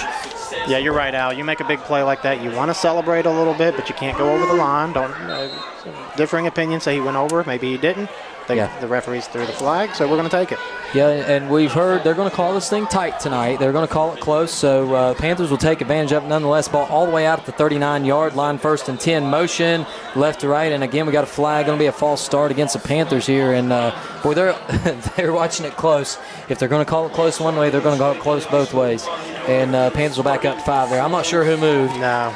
But we'll move it back 5. The flag came right into the middle of the line, so you got to think it might have been possibly the center moving the ball a little bit too early. Not sure, but you're right. We're behind the sticks again. I was just going to say we've strung several positive plays together in a row. Can't keep going backwards now. Make a big play here. Like to see a quick route to either Elliott or Nichols, see if we can't get him in the open field. 1st down and 15. Ramsey in motion, right to left, snaps back. Collins looking. It's going to be a screen pass to Brody Scarborough. He caught it at the 35, crossed the 40, still making men miss. 45 to the 46-yard line. A nice gain there, and he gained about 13 on that play, all the way to the 48-yard line, and it's going to be 2nd and 2 after 1st and long. I don't think we can overstate how big of a play that is. After you're backed up 1st and 15, you throw a little screen pass out to Scarborough. He follows his blockers and picks up, like you said, 13 yards. Now you're 2nd and short. Do whatever you want here. I told you, and you said the same thing. We're not going to see that. We're going to see several more of those screen passes to Brody tonight. That's not the last one we'll see, Al. Yep, indeed, as the defense has been susceptible to it. It's a pistol formation now for the Panthers. Collins in the pistol. He's going to throw it out to Scarborough to the left. Uh-oh, that one, he nowhere to go, and he's going to be dropped back at the 40-yard line. That one hurt, as I don't know. It looked like Logan was calling that play out from the start. You saw the same thing I did, pointing it out in the backfield. That's a dangerous, risky play there, throwing the ball behind the line of scrimmage, because if Brody doesn't come up with it, that's a fumble. But he did a good job of reeling it in. It is going to be 3rd and long here. Again, you got to look for those playmakers. It looks like we're putting Elliott and Nichols on the same side of the formation here. We don't see that a whole lot. Yeah, Nichols in the slot, Elliott, the wide receiver, to the right, and ball's on the left hash, so that's to the wide side of the field, and Scarborough also on that side of Collins, as we got 2 receivers, Ramsey and Colin Elliott to the left. It's a screen. It's a little wide pass to Nichols. Nowhere to go. Good coverage there by the Wildcats, and that's going to be 4th down, and we're going to punt it away here. But I'll tell you what, Dill, you hate not to score, especially with an offense like we have, but this drive, remember, started back inside your 5-yard line. Yes. Couple mistakes still, but we made forward progress here. Let's punt it. Let's take back the field position that we had lost and play defense here, because we've been playing pretty decent defense. You're right, Al. Something to look for. Was Landon Delwart our long snapper? I'm not sure if he was or not. Yes, so he was. That's a big loss. We got Joel Elliott in there doing his best at it now, and a good snap there. Good job. Elliott does snap on the field goals and extra points, but the long snapper Delwart out tonight, as that ball will hit at the 40, about the 37-yard line, and that thing bounced straight to the sideline. I don't think it went back or forward, and that's where the Wildcats will take over. 1st down and 10, and as the offense comes on the field, let's keep it right here, because I think they're going to change pretty quickly here. Panther defense coming back out, and Dale, I don't know about you, but as I'm watching here, I see us make stop after stop, and then if we can keep the big play from occurring, and it's usually something that just happens to leak out and get into some open field, we can make some plays here and keep this offense at bay, and this is a Logan offense that's known to score some points. You're right. I've been impressed with the defense. A couple of big plays to Murphy, and then Keeney on the last drive. Let's see if we can't hold him in check here. I don't see Keeney on the field again. Murphy in motion. It's a handoff to Johnson, and he's taken down. James Gross back there making a play. The big senior Jamie Gross says, "Not today.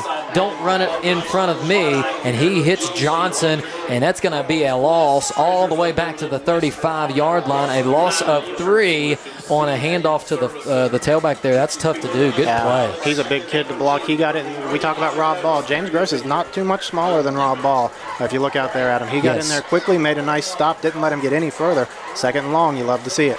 Jamie oftentimes gets the double teams each Friday night, and he continues to make a difference, as this time it's a quick pass from Baisden out to the right.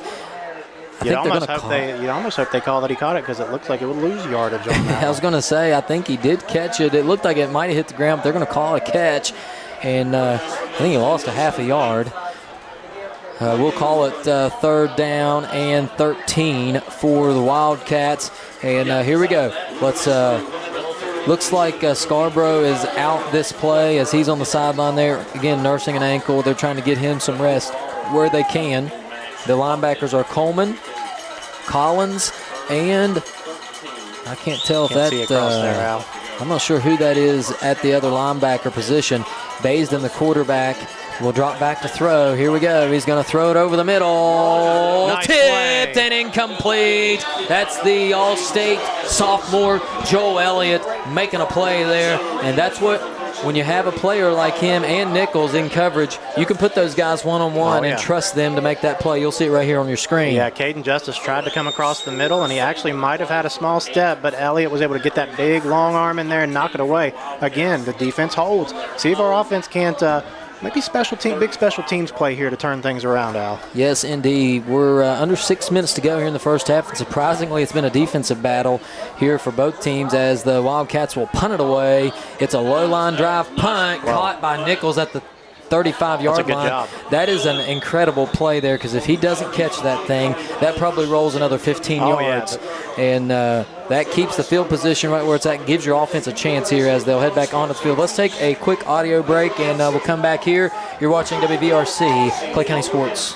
Hey, it's Tony Caridi. And Brad Howe. And we know you love hearing us break down every Mountaineer moment on the radio. But wouldn't it be better to live those moments instead of just hearing us yap about them? Debatable. But anyway, GoMart's teaming up with WVU to give away the ultimate Mountaineer experience. You can walk the man trip with the team, snag VIP tickets, plus GoMart and WVU gear. To enter, scan the QR code inside the store. Find full details at gomart.com. And Brad, where are you going? Well, tell GoMart we're coming, and they better stock up with the Reese's Peanut Butter Cups. We're back, and was that big Rob Ball making a play there in the backfield? Big number 70 getting in there quickly and taking Scarborough to the ground. So we saw James Gross do it for us, and Rob Ball said, anything you can do, I can do just as well. Yeah, 2nd down and 12 for the Panthers, and clock now at 5:18 and ticking in the first half. Panthers trail 7-0 here in this first half. A bit of a surprising first half as it's been a defensive battle. Panthers a mistake-laden first half here, and you got to be careful here. You don't want to make a mistake and give up something here at the end of the first half. As it's trips to the right, single receiver to the left. Collins is in the shotgun. He'll drop back to pass, looking. He's going to throw it down the middle, and there it is. It's intercepted.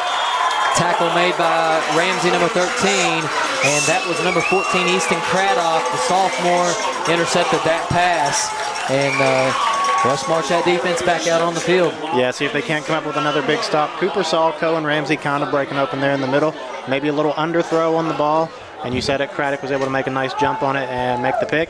Again, defense going to have to step up here a little closer to midfield than they started the last drive. Somebody's got to step up and make a play. I'd love to see maybe a defensive score. Al, the offense kind of stifled. That's when your defense needs to step up and make a couple of big plays. Well, you're exactly right. I was getting ready to say that you'd like to see the defense make a play here, maybe even get a score as the Logan offense is back on the field. It's split backs, 2 receivers left, single receiver to the right. Baisden hands to Keeney. Keeney can't get loose that time. He's taken down after a gain of 2 to the 42-yard line. 41-yard line, correction. That play started at the 39. It's going to be 2nd and 8. And we see Keeney back in there. We haven't seen him on offense here the last couple of drives, so let's keep an eye on him. He has definitely got some speed. Yeah, it seems that they're picking their spots where they want to put him in at, and he's made a couple of big plays. You are correct. They're moving Alfonso Murphy to the right. He made a huge play earlier. Looks like we got single coverage down here to the bottom of the screen. 2nd and long. We are now almost down to 4 minutes left in the first half, Al. Single coverage, that is on Braden Craddock over there. That's Gatlin Stanton in coverage over here on the left side. Baisden back to throw now. He's going to throw it deep. It's Elliott on the coverage, and again, a nice play by Joe Elliott. Pass intended for Caden Justice, number 1, the senior, the speedy senior, but Elliott matched his speed down the sideline. Coverage was right there. He put the blanket on him that time, and it's 3rd and 8. Al, he does such a good job of staying with the receiver and then turning his hips, turning to look at the ball. He found the ball at the last moment, tipped it away, and it is 3rd and long, under 4 minutes to play here. Defense is stepping up again, see if we can't get off the field here. I don't think it's 4-down territory unless they pick up 5 or 6 yards on this play, Al. Yeah, I think you're right. I think they'll be probably pretty happy with punting and putting us back deep as much as our offense has had trouble here. Let's see if the defense can't get a stop. Baisden back to throw again. Standing in the pocket, he's going to throw over the middle. Nice. Incomplete. Pass intended for Murphy. That ball tipped away by Blake Coleman, the linebacker with Nichols there also in coverage, and it's 4th down. And you're right, Dill. They'll bring the punt unit on. And again, another good stop by this Panther defense. What we thought would be an offensive battle, this Panther defense has shown up tonight. You don't see that very often. Blake Coleman dropped way back in coverage on that. Normally we see him up close to the line of scrimmage making plays. Excellent job there getting a hand in to knock the ball away. Yeah, you're right. It's linebackers often have trouble when it comes to getting that deep. But Blake Coleman did a good job there as the punt is high and not too deep here as it'll take a Clay County bounce. Good job there. And again, we'll start right about that same spot we've been starting at our own 35-yard line. And the offense will come back out onto the field. We got 3 minutes and some change left here, 42 seconds left here in the first half. So the offense will quickly come back out onto the field. And I don't know, we gotta find some way, and I know Coach Collins is racking his brain as well. We gotta find some way to just get some movement and get things rolling. Yeah, those quick screen plays to Scarborough have worked pretty well. A couple times we've gotten it out to Nichols or Elliott, and they've made some big plays, but we're just not stringing them together. Again, we're making a nice play, and then we're dropping back 5 or 6 yards on a penalty. So see if we can't play a little mistake-free football here and move the ball down the field. It's ace formation. Collins takes the snap. He's looking to his left. He's hit, and ball incomplete. He was hit immediately. That was number 50, I believe. Is that number 50? 55. 55. That's Braxton Walford, the senior, coming in there and making a hit. Really no chance for Collins, as the good thing he didn't fumble that ball there. Good strong hands. Yeah, Wolford got in there very quickly. 2nd down and long here. Wolford was a All-State honorable mention last year. You got to imagine he's going to be probably 1st or 2nd team this year, averaging 13 tackles a game and living in the backfield a couple of times here tonight. Yes, 13 tackles a game is an incredible amount, as the Panthers are now in trips to the right, single receiver to the left. Collins looking to that left side. It's caught by Nichols, and he'll just step out of bounds. Nice play there. Gain a big chunk back. Call it 8. It's going to be 3rd down and 2. And that's the route that Elliott and Collins have kind of perfected. And if he turns that thing up, watch out. Yeah, we saw that a lot last week against South Harrison. Made big plays on that one. This is a huge play here, 3rd and short. Try to get the 1st down with under 3 minutes and a half to go. Offense looking to get some movement. Oh, and there he goes. We got it. Oh, and they're not going to throw the flag there. I thought he jumped off sides, as Collins will again look to the sideline to Coach Collins for the call. He'll take the snap. He's looking, throws quickly to the left. There it is. Nichols makes, nearly made one man miss. Looks like he fell down. Hard to keep his footing there, but he caught it at midfield, right across midfield. We'll call it at the 49-yard line. 1st down, Panthers in Wildcat territory. Look out now just when you need it. 3:28 and counting on the clock. Panthers on the move. We haven't been on this side of the 50 very often tonight, if at all, that I can remember. I'm impressed with Cooper on that hard count. He's gotten several teams to jump on that, just didn't call it on the last play. Yes, good job there by the offense. Now Collins will drop back, this time throw to his right. It's caught by Elliott. He's pushed out of bounds at the 43-yard line. Nice gain of about 5 there, and out of bounds for Elliott. Nice throw from Collins, and that's a tough throw there. That's all the way across the field from the left hash to the right sideline there. Good play, good job. Second, actually gained about 6, so it's going to be 2nd and 4 for the Panthers. As the kids say these days, they're starting to cook on this offense. A couple of quick out routes. Jacoby Nichols on a couple to the left. Joel back to the right. 2nd and medium here. Let's see if we can't pick up the 1st down. Ace formation. Collins looking. He's going to throw out to Ramsey. Ramsey catches at the 45. Makes one man miss across the 40 to the 37-yard line. They'll mark him down at the 36. That's a 1st down. And notice something there on that play. When those receivers catch that ball and they get hit, they always fall forward and seem to gain an extra yard and a half every time. Such a good job there. That's just smart offensive football. And another thing, they hop right back up and get ready for the next play. That's hard to do when you're a smaller receiver getting hit by a big defensive lineman. Indeed it is, as Collins again looking to the sideline. It's ace formation. You got to the left is Nichols and the younger Colin Elliott. To the right is Ramsey and Elliott. Joel Elliott. Scarborough the back, flank to Collins' left. It's motion, Elliott right to left. It's a jet sweep. Raw ball just coming out of nowhere, and he makes the hit all the way back at the 43-yard line. Big time loss there of about 8 for the Panthers. It's 2nd and 18. Not much you can say there, Al. The big defensive lineman, 6'4", almost 300 pounds getting through there. Looked pretty good slinging Joel Elliott to the ground there. Just an agile, big, quick, strong kid. See if we can't not capitalize, but make up the lost ground we just lost on 2nd down and that's 17? Yep, and you try to run that play towards the big guy's side because you hope that he can't create havoc in the backfield, but he was still able to do so. This time Collins dropping back. He's looking, got all kinds of time, still all kinds of time, and he'll roll this time to his right as a pancake block by Jamie Gross. Elliott Collins now looking down the right side. He caught it. That's Cohen Ramsey at the 31-yard line. Nice play. And that's going to put us with a chance to get a first down here. And watch the pancake block by Jamie Gross here as he just obliterated whoever that lineman was. Nice play there. And, boy, that's an offensive line play there. I know it's a great play by Cohen Ramsey and Cooper Collins, but how about that offensive line giving him 5, 6, 7, 8, 9 seconds to throw that ball? Love to see that, Al. Big play here. 1 minute and 4 seconds remaining. 3rd down and 5. You got to imagine it's 4-down territory either way. 2 plays to get it here. Collins with the snap. He'll throw to his left. There it is. Elliott with the toe tap grab. He caught it at the 24-yard line. First down, Clay County Panthers, and we are nearing that all-important red zone. Good time to put a drive here together. Al, I don't know about you. That's Nichols out there on that little out route. Maybe a little, we've set that up several times. Maybe a little double move, a little out and up possibly for Nichols, kind of catch him off guard. But we are in that scoring zone now with about a minute left to play. Right inside, right at the 25-yard line. Collins in the shotgun. We got ace formation. Scarborough the back flank to his left. He'll stay in the block. Collins looking. Again, all kinds of time. Collins rolling to his right. Still looking. Nowhere to go. He'll finally get dragged down. And, man, you hate to see that one as Coach Collins' dad over there telling him, throw that thing away, son. But he'll go down as the clock will continue to run. 42 seconds to go. All the way back to the 31-yard line. And, well, he was trying to make a play there, and that's a situation where you got a quarterback who knows the offense is struggling, says, I'm going to put this thing on my back here and try to make a play. Just a little bit too much areas we were unable to get open, and we'll call a timeout. Let's take a quick break here and hear a word from our sponsors. Thanks for tuning in. Don't quit us now. We got 41 seconds. Big finish to this first half. Thanks for watching WVRC Clay County Sports. At Clay County High School, we prepare students for every path: college, careers, athletics, and service to our country. For those pursuing higher education, our robust academics and supportive teachers ensure students are ready for the next level.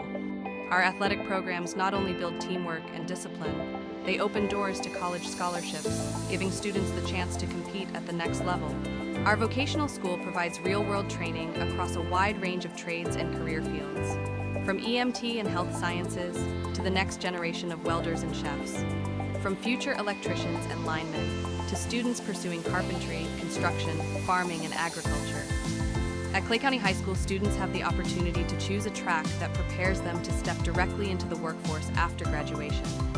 And for those considering the military, we provide opportunities to explore service and leadership, helping students decide if it's the right path for them. No matter the direction, Clay County High School is committed to guiding every student to success.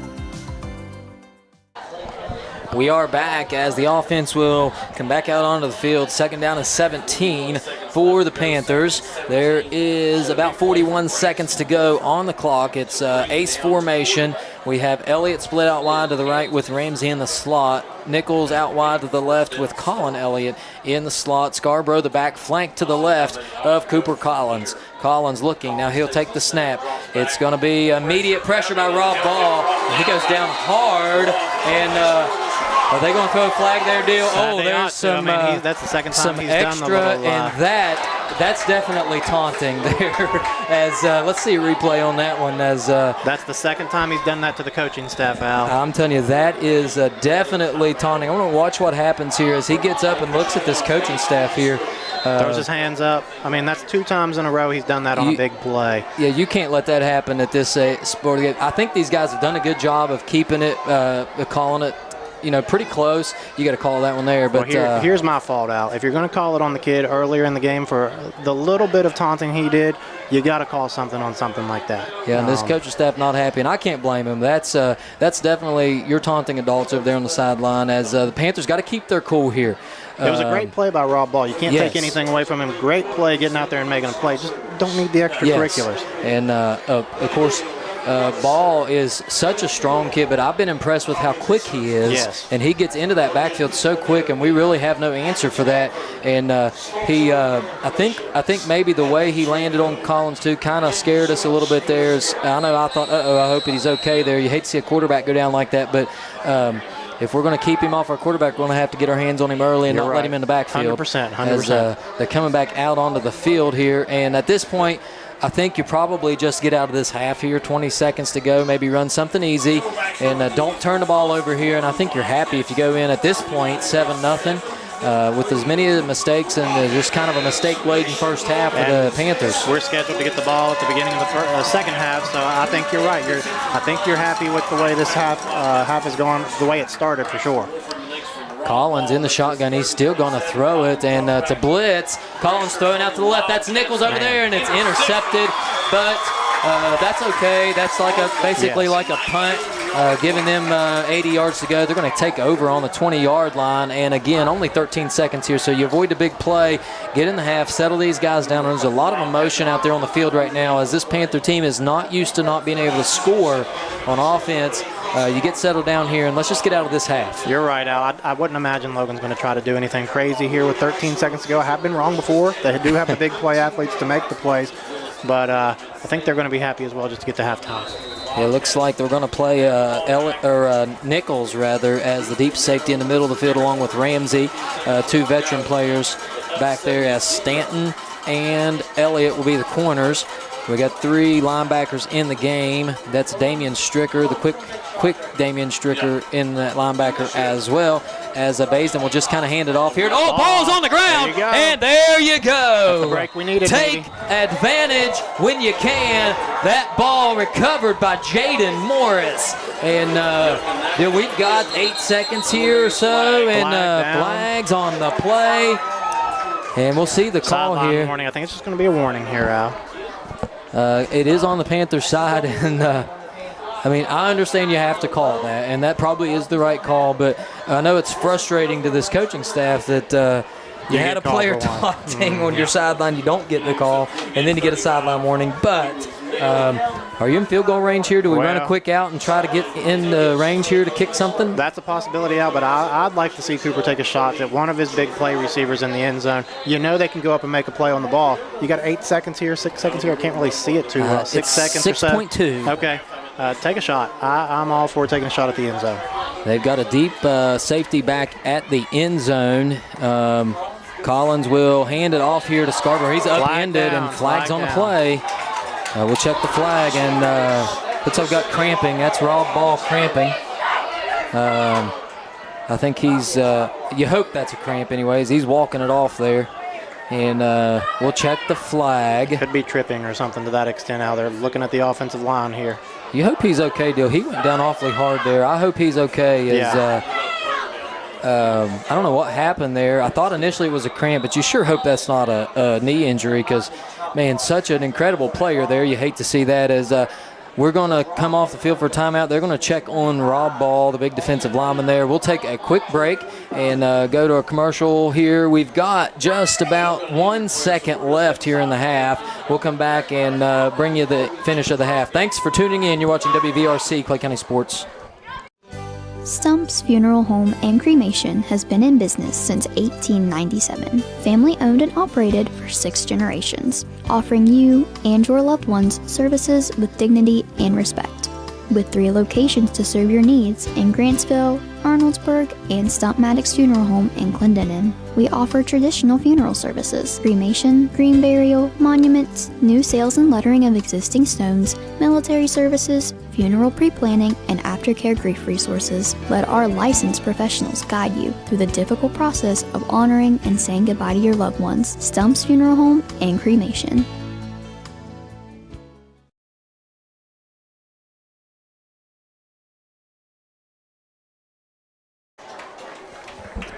It was a penalty on us, Al. I didn't quite see what the call was. We're back here, and indeed, as Rob Ball was the injured player, and Ball just had an incredible first half here, as he has been tough to handle. Big, strong, quick kid, all the attributes you want out of an athlete there. You hope he's okay. You never like to see a player go down, especially one his size with in the knee-leg area, so hopefully he's okay. We're sending him all the best wishes, and indeed it was a penalty on us. I think it might have been an illegal chop block in the middle of the line there. Not sure. Didn't see exactly what the call was. But 1 second to go, I think you're going to take a knee here and get into halftime now. Yeah, it has been a mistake-laden half by the Panthers. And, again, being, we both work in the schools, and I work with these kids every day in the classroom. And it's tough. You're going to school all day. You get on a school bus. You ride 2 hours to a game, and you're psyched up, and you almost wear yourself out sometimes, just ready to play and ready to be there. I'm going to say that we're happy to get out of this first half only down 7-0. What could have been a disastrous first half, and you like the fight that this team has continued to have here. And looks like we're going to take a knee here and deal before we go to halftime. Well, let's see this play here first, because I assume it's a knee, but it does not look like they just ran the clock out. Yeah. Because that was a run play on the last. And indeed it was a block below the waist, and I think that was outside that tackle box there, and that's definitely a no-no. And deal is we're going to call another timeout. Yeah, that's what I was wondering. We're going to call timeout here, and want to give a shout-out here. We have someone that is looks like Austin Rogers is checking in, and the reason I want to say that he is medically retired from the Army, he says, was in injury sustained in combat while serving in Syria.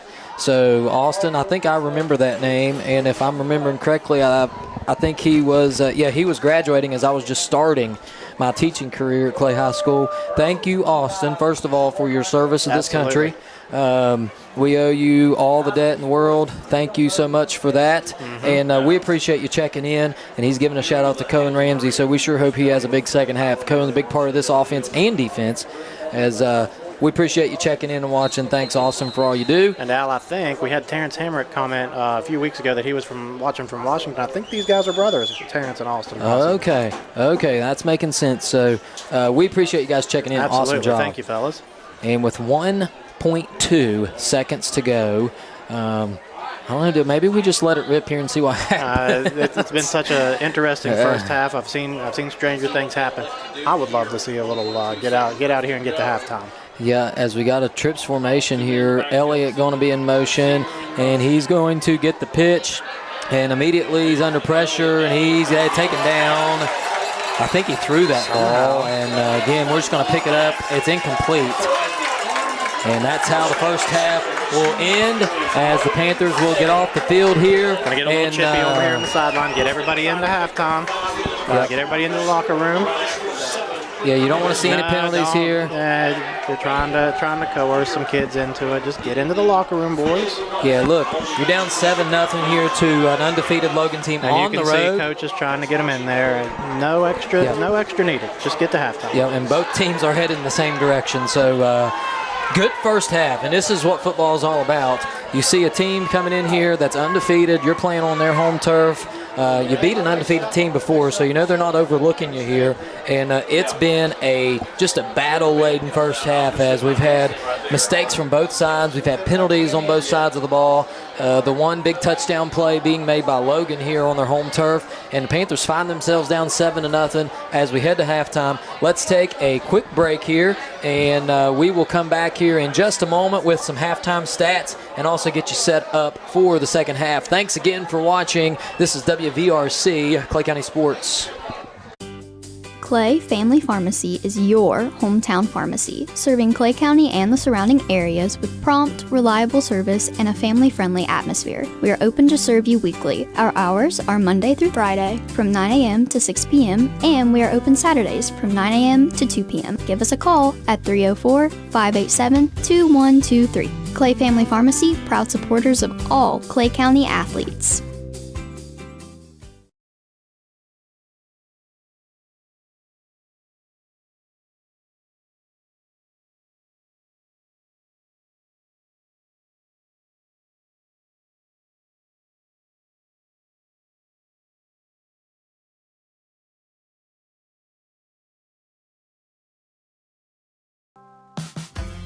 Since 1961, Holcomb & Company Building Contractors, LLC has been serving Clay County and the surrounding areas with the highest quality general and residential contracting. For all of your building and remodeling needs, Holcomb & Company is the place to go.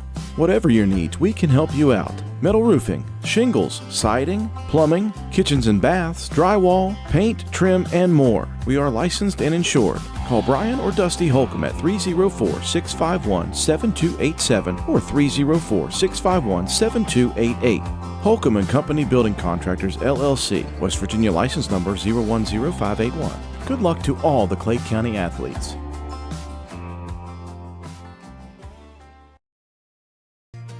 If you're interested in a new tractor or implements, give Shamlin Brothers Farm Supply a call at 304-927-1426. We are a coyote, bush hog, Vermeer, and coon dealer. Also, look us up on the web at ShamlinBrothersFarmSupply.com. And may God bless.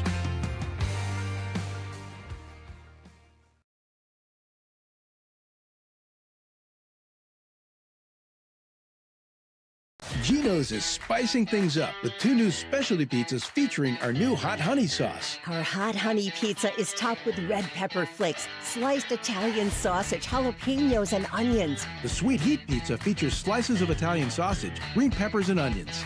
Both are drizzled with our signature hot honey sauce. Hot honey, it brings the heat. Sweet heat, the perfect balance of spice and sweet. 2 bold new flavors, available for a limited time at Geno's Pizza and Spaghetti House.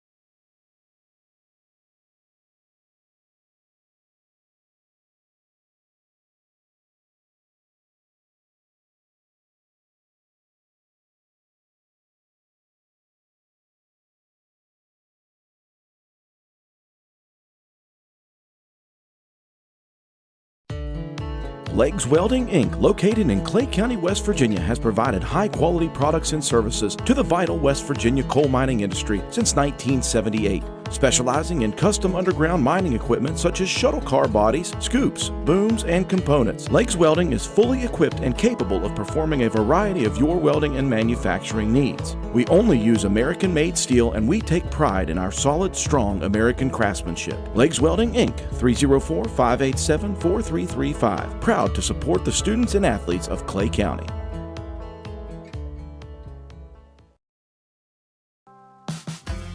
Since 1961, Holcomb & Company Building Contractors, LLC has been serving Clay County and the surrounding areas with the highest quality general and residential contracting. For all of your building and remodeling needs, Holcomb & Company is the place to go.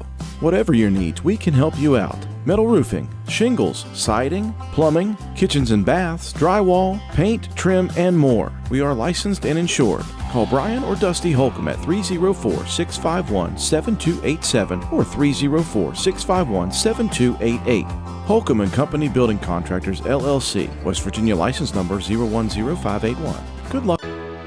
Escape the hustle and bustle of this busy life on a 250-acre private gated farm, Walker Creek Farms and Cabins. We have 9 rental cabins, 6 ponds, 6 miles of hiking trails, a playground, paddle boats, and more.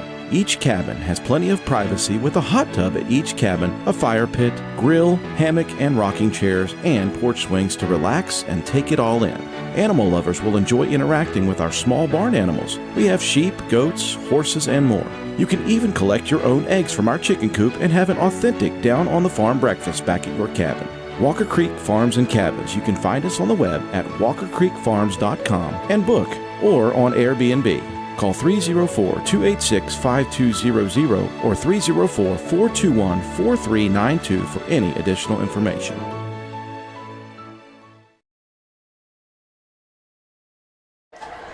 We're back here as halftime rolls on.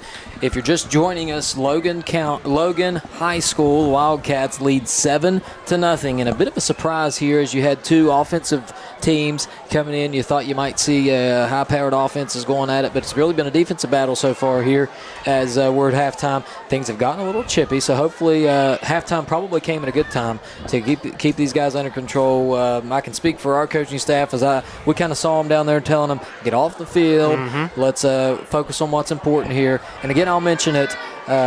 This is a situation where you're coming in off a big win, and at any time your football team has a big win, there's always a chance for a letdown.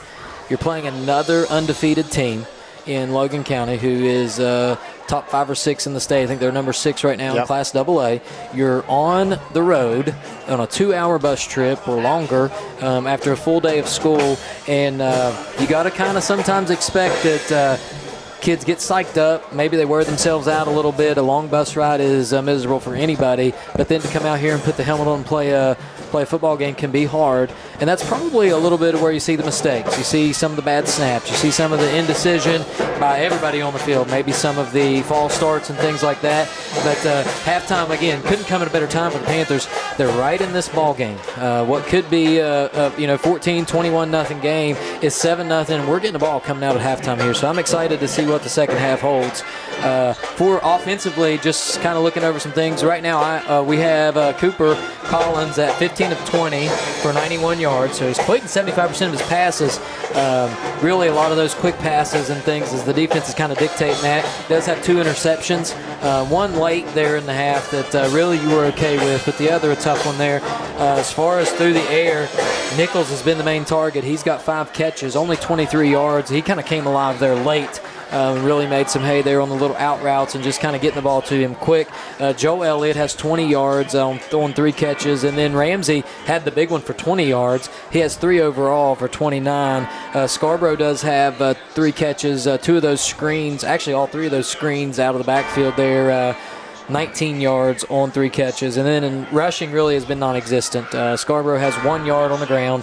And then Coleman does have 16. He came in there in a little flash in the pan moment there as he made some yards on the ground, but really nothing to show for it. And the offense just kind of been stuck in the mud. Dill, what do you got for us defensively? We've kind of spread the love around on defense here. You kind of expect to see that with a spread offense from Logan. A lot of guys getting in there making tackles. Nick Williams from the defensive line spot has 3. Cooper Collins has 3. We're kind of surprised to see him out there playing as much defense as he is, but you got to do what you got to do. Cohen Ramsey has 3 tackles. Joel Elliott has 2 tackles and a forced fumble. Jaden Morris from the defensive tackle spot has 2 as well. James Gross had a big stop in the backfield with 2 tackles as well. Christian Bryant has 1. And then if we look at the fumble recovery section, we have Cohen Ramsey covering up a big fumble and Jaden Morris also with a big fumble recovery. I have been impressed with the defense. We came in here talking a lot about Logan's high-powered offense, and I do know they have a couple of big playmakers out tonight, but still, I've been impressed with the defensive line, defensive backs. Joel Elliott has made a couple of great defensive pass breakups on the back end. So if we can keep playing like that, we got a shot. We get the ball here coming out of halftime. See if we can't do something right as we come into the second half. Yeah, indeed, you're right, and it's been the defense kind of taking over the show, and we say that as though there's two different units, but it's the same group of kids coming out there playing defenses, playing offense, and the difference being offense sometimes you got to be more finesse. Defense is a little less thinking and more about let's just go out there and hit somebody and make a play, and you like to see that out of these kids. So be interesting to see what happens in the second half as these two teams go at it. Let's take another quick break here and hear word from our sponsors, and when we come back, let's take a look around the state as we hear Metro News. And Dylan, I see you got some goodies. Might have to go to a little break early and take advantage of that, as it's been fun, and we're ready for an interesting second half here. Thanks again for watching WVRC Clay County Sports. We'll be right back with some scores around the state. Since 1961, Holcomb & Company Building Contractors, LLC has been serving Clay County and the surrounding areas with the highest quality general and residential contracting. For all of your building and remodeling needs, Holcomb & Company is the place to go. Whatever your needs, we can help you out. Metal roofing, shingles, siding, plumbing, kitchens and baths, drywall, paint, trim, and more. We are licensed and insured. Call Brian or Dusty Holcomb at 304-651-7287 or 304-651-7288. Holcomb & Company Building Contractors, LLC, West Virginia license number 010581. Good luck to all the Clay County athletes.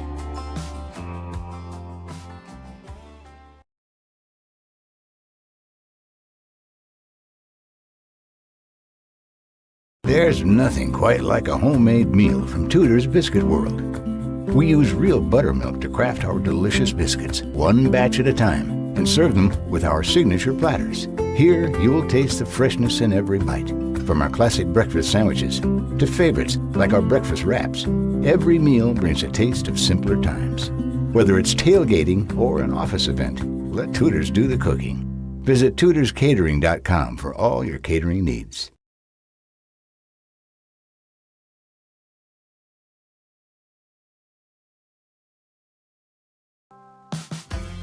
Since 1961, Holcomb & Company Building Contractors, LLC has been serving Clay County and the surrounding areas with the highest quality general and residential contracting. For all of your building and remodeling needs, Holcomb & Company is the place to go. Whatever your needs, we can help you out. Metal roofing, shingles, siding, plumbing, kitchens and baths, drywall, paint, trim, and more. We are licensed and insured. Call Brian or Dusty Holcomb at 304-651-7287 or 304-651-7288. Holcomb & Company Building Contractors, LLC, West Virginia license number 010581. Good luck to all the Clay County athletes. We are back, and we're about 6 minutes and 50 seconds away from the start of the second half here, as both teams are still in the locker room talking it over. Let's go around the state here and check out some scores from Metro News. We'll start in Class Single A. Number 1, Wheeling Central goes down tonight to Barnesville, Ohio, the Shamrocks, 43-14. I don't know where Barnesville, Ohio is, but they must be a pretty good ball club as they beat number 1 Wheeling Central. Number 2 Wahama is ahead of East Reedsville, Ohio, 20-10. That game in the third quarter. And let's get to some West Virginia schools here. Number 3 Sherman 6, number 15 Man 6. That game in the second quarter. Pendleton County number 4 trails number 7 Tucker County 34-20. That game in the third quarter. Number 5 Meadow Bridge is trailing number 8 Clay Battelle by a score of 42-6. That's the Metro News Class A game of the week. That game is still in the third quarter. At halftime, number 7 Chapmanville in AAA leads number 18 Tulsa 35-0. Work County leads Webster County 28-0. That game at the half. Montcalm trails Roanoke Catholic Virginia 21-0. In the third quarter. Greenbrier West 0, Fort Fry, Ohio Cadets 55. That game in the third quarter. Buffalo, number 17 in AA. We've seen Buffalo. They lead Calhoun County 42-7. That game at halftime. Ritchie 32, Gilmer County nothing. Third quarter. Tyler Consolidated leads Magnolia 28-0 at halftime. Tigers Valley 29, Richwood 12. That game is final. And at halftime, Bridgeport, Ohio leads Valley Wetzel 43-0. 0 In the third quarter, Wyoming East 13, Mount View nothing. That's your single A scores. Let's go to Class AA. In AA, number 2 Frankfort leads Mountain Ridge, Maryland 35 0 at halftime. Number 3 Philip Barber 42. Number 13 South Harrison 14. That game in the third quarter. Petersburg, number 4, they have 7, and Doddridge County, number 8, has nothing. That's the Metro News Class AA game of the week. That game in the third quarter. Mingo Central and Scott all knotted up at 0 in the second quarter. Bluefield and George with Virginia are playing. We have no score update on that one. In the third quarter, Kaiser has 17. They're beating Weir, who has nothing. Again, that game in the third quarter. Nicholas County and Midland Trail all knotted up at 13 at the half. And Oak Glen leads Steubenville Catholic, Ohio 20 0. That game in the third quarter. Tug Valley leads Riverview 28 6 at halftime. Westside leads Liberty Raleigh 22-16 at halftime. East Hardy 56, Summers County 6. That game also at halftime. And Polka leads Braxton County. That's two teams we're going to see down the road here. Polka leads Braxton 14-7 in the third quarter. Williamstown is trailing Marietta, Ohio 14 0. That game in the fourth quarter. And Berkeley Springs and South Garrett, Maryland are playing. We have no score update for them. And Class AA. Moving to Class AAA. Bridgeport leads Fort Hill, Maryland 35-14 in the third quarter. Greenbrier East has 22. They are leading Shady Spring with nothing second quarter. Huntington 24, Capital nothing at halftime. Winfield 14, Princeton 28. That game in the third quarter. Fairmont Senior leads Buchanan Upshur 34-17. That game's in the third quarter. Nitro leads Point Pleasant 35-7 at the half. Herbert Hoover leads South Charleston 48 0 in the third quarter. Spring Valley 6, Riverside nothing halftime. Elkins defeats Grafton tonight 35-7. That's a final. And Hampshire trails North Garrett, Maryland, 28-21. That game's in the third quarter. Sissonville and Pikeview, we have no score for. Roane County, our partners at WVRC, they lead Ripley in what seems to be a good one, 22-15. That game is in the third quarter. Robert C. Byrd leads East Fairmont, 21-14 in the third quarter. Wayne leads Lincoln County, 9-3. In the second quarter. John Marshall trails Warren Local, Ohio, 7-0 in the first quarter. Brook leads East Liverpool, Ohio, 14-12. That game in the third quarter. And Lincoln in AA leads Lewis County, 21-6. That game at the half. And finally, your Class 4A scores. Morgantown 21, Wheeling Park nothing in the third quarter. Parkersburg 17, George Washington 9, halftime. University is all knotted up with Butler, Pennsylvania, 14-14. And Spring Mills leads Washington 51-0 in the fourth quarter. Woodrow Wilson leads Preston 25-20 at the half. Martinsburg leads Musselman 28-0. That game in the third quarter. And Cabell Midland trails St. Francis de Sales, Ohio, 33-0 in the fourth quarter. Jefferson leads Hedgesville 42-0 third quarter. Hurricane 38, St. Albans nothing. That game at halftime. And that is your scores around the state for West Virginia high school football. And Dill, as we start to welcome everyone in, both teams are making their way out on the field. What do you think you're going to see here in the third quarter? Well, I apologize if I got a little bit of a grainy throat here. I just had a nice pepperoni roll from Miss Judy Gross. It was delicious. It's kind of reinvigorated me for this second half, so I appreciate that. We saw her son James Gross make a big play there in the first half. Big tackle in the backfield. Yes. So good to see that. We just hope it doesn't get too chippy there. You said it earlier towards the end of the first half. It did start to get a little chippy. You hope these officials can keep it under control here in the second. Don't let it get out of hand. Kind of crazy here. We're on the Clay County is on the sideline closest to the press box. So I think the fans might try to get into our heads a little bit here if we let them. I hope we don't let them. I think we're in for a good second half, though. I'm with you. It has been a defensive battle. Yeah. Did not expect that coming in. I expect to see points all over the board. But we get the ball here first. I keep saying we're going to get the ball here first in the second half. Good chance to make a play and set the tone for the second half. Yes, indeedy, you are correct. As we wind down, and we've been doing a little research here at the half, and we mentioned Mike Casaza retweeted our stream and said how good the broadcast looks. So we appreciate that. Yes. Mike Casaza, I know, writes about the Mountaineers, and you mentioned he has some Clay County roots. I do think we were able to figure that out after asking some folks in the family back home. Erin Exline, who is the daughter of Mrs. Exline. So Erin is, I believe, married to Mike. Is that right? I think that's how the story goes. I think that's what I've been able to find out. So Erin has those ties with Clay County. Erin, hopefully you're watching tonight, and if you're not watching live, hopefully you're able to watch it back, as we want to give a shout out to you and tell Mike that we appreciate him supporting our stream out there as we're trying to get the word out about this Clay County team, as it's been a good, hard-nosed team here to watch all season long. We had a very stoic defensive coordinator coming back up the steps here, ready to call a good game from the top. Casey came up through here, looked like he has a plan for the second half. Yep. The plan in the first half seemed to work really well. I mean, if you come in here saying Logan's going to score 7 points in the first half, I think anybody in Clay County would have taken that 7 days out of the week. Yep. We just got to get our offense on track and get something going here.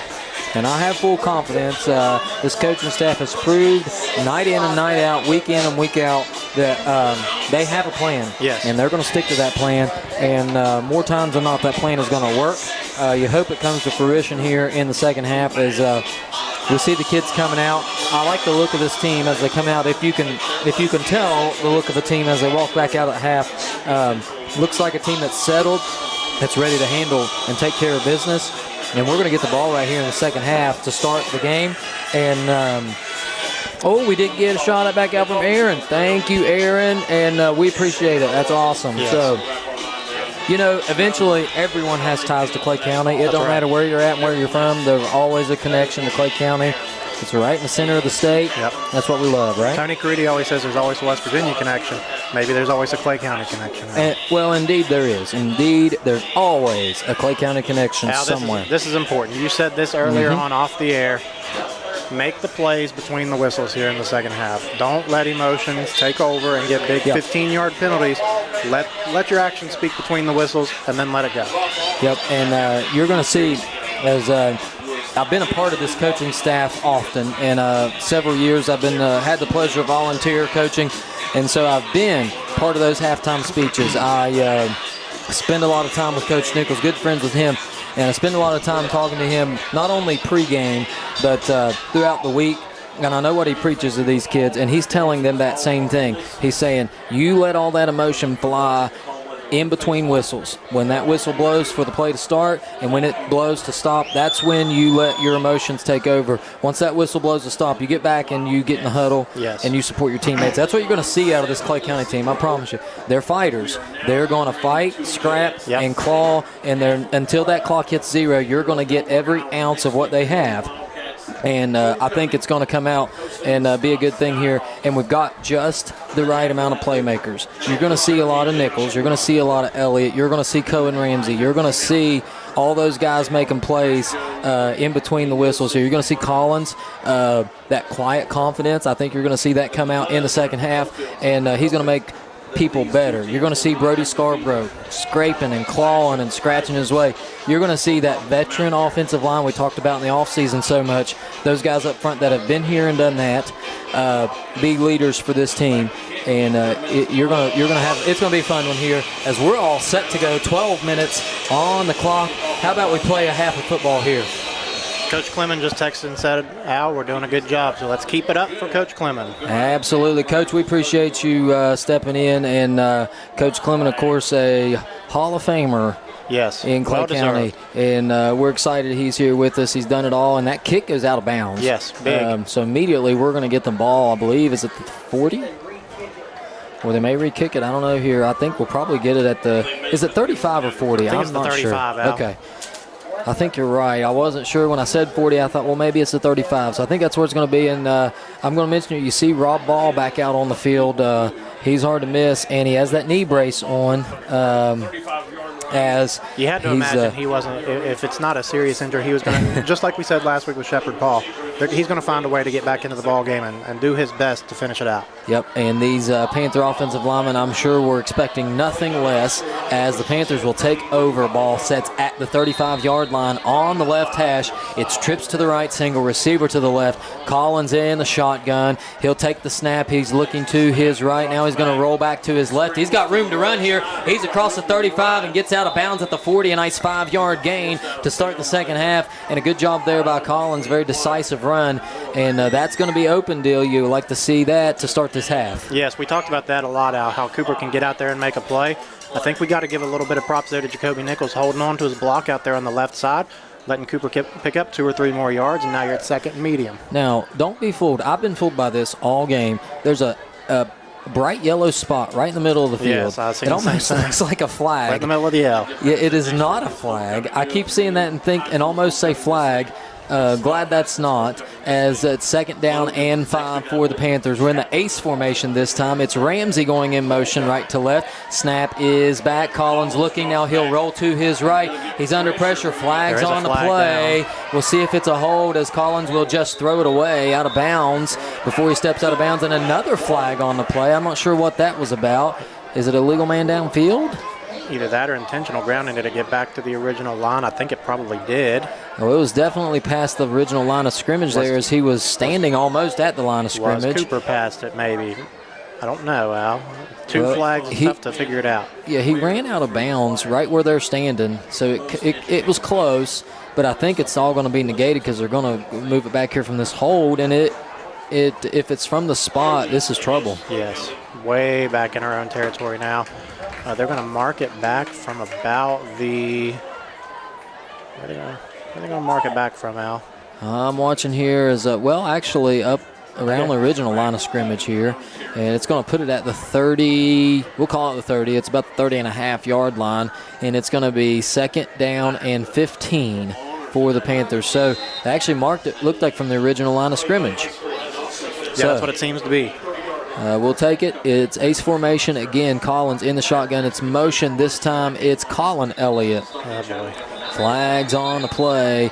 They stop the play. That's going to be a false start. And here we go, Dill. We're just moving backwards. We've got to find a way to overcome the penalties. Al, I've heard Coach Nichols talk about this a lot, and especially the middle school games.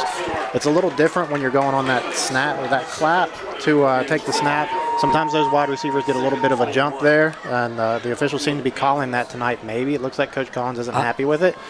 I think I could be wrong here, but I think they're calling the quarterback when he claps that he's moving, which is very strange because when he claps, that's not movement. That's to get the snap. And so I don't know if maybe they're saying he's jerking too hard to clap, and that's – I don't know. Watch his leg motion, too. I really don't know. Can't tell what they're calling on those. It's a jet sweep to Nichols. He's up across the 30 to the 32-yard line. He'll gain about 5. 30, we'll call it 6-yard gain. It's going to be 3rd and long here for the Panthers. Ball sits at the 38-yard line. We need the 45. No, ball at the 33-yard line. We need the 45, so it's 3rd down and 12 for the Panthers, as they're going to be in a trips left formation. Elliott, the single receiver on the short side of the field to the right. Scarborough, the back flank to Collins' right. Snap is back. He's looking under immediate pressure, steps up, still on his feet, makes a man miss. This is trouble. He's got a man open. It's Elliott down the sideline. He caught it at the 40, down to the 35. That's the play you were looking for, Joel Elliott. And that play is not made if it wasn't for the escapability of Collins making people miss, escaping the pressure. Yeah, you're going to see it here on the screen. He was able to get away from big number 61. That would be Jack Ball. I'm guessing that's Rob Ball's brother, if I had to guess. Big kid. But he was able to escape there and make a big play to Elliott down the sideline now. Yes. Something we haven't seen a lot of tonight, but now we're in our in Logan Wildcat territory. Let's see if we can't punch it in for the first time tonight. This is excellent field position, and what a throw. The one, it was on like one leg there, kind of threw it on the run, and it was on a line. So nice play there as Collins will take the snap. It's a bad snap. He picks it up. Oh, and he makes a man miss. Still on his feet, able to get nearly back to and actually lose a yard as that was Keeney in the backfield there. Tried to make a play, and he just couldn't get up, and he's a little gimpy there. Yeah, Keeney just doesn't look right this evening. He's been kind of banged up all evening, it looks like. And again, you see Rob Ball over there trying to stretch out that knee as well. A tough game, Al. Tough game to be playing. It's just those kids are just fighting through. They're battling just like the kids in white and gold are on our side as it's 2nd and 11. Collins will drop back to pass. He throws it. It's caught by Ramsey at the 32, inching forward down in at the 31, and a nice play. And Cohen, he just kind of weasels his way in between tacklers after he catches that ball. It's looks like we're speeding up the offense here, Al. Yeah, 3rd down and 5 for the Panthers as Collins will look to try to get him to jump.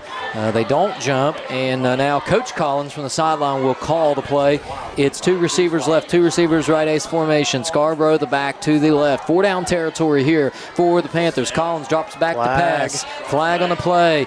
I'm assuming it's that same little motion there as Collins now just looking to make something happen. He throws it and he's hit hard. It's caught by Elliott. Another flag as the late hit came in on Collins, and that's why you extend that play out there, and that's a catch we get used to seeing. Unfortunately, it's not going to count as those 2 flags on the play. I think probably offsetting penalties here.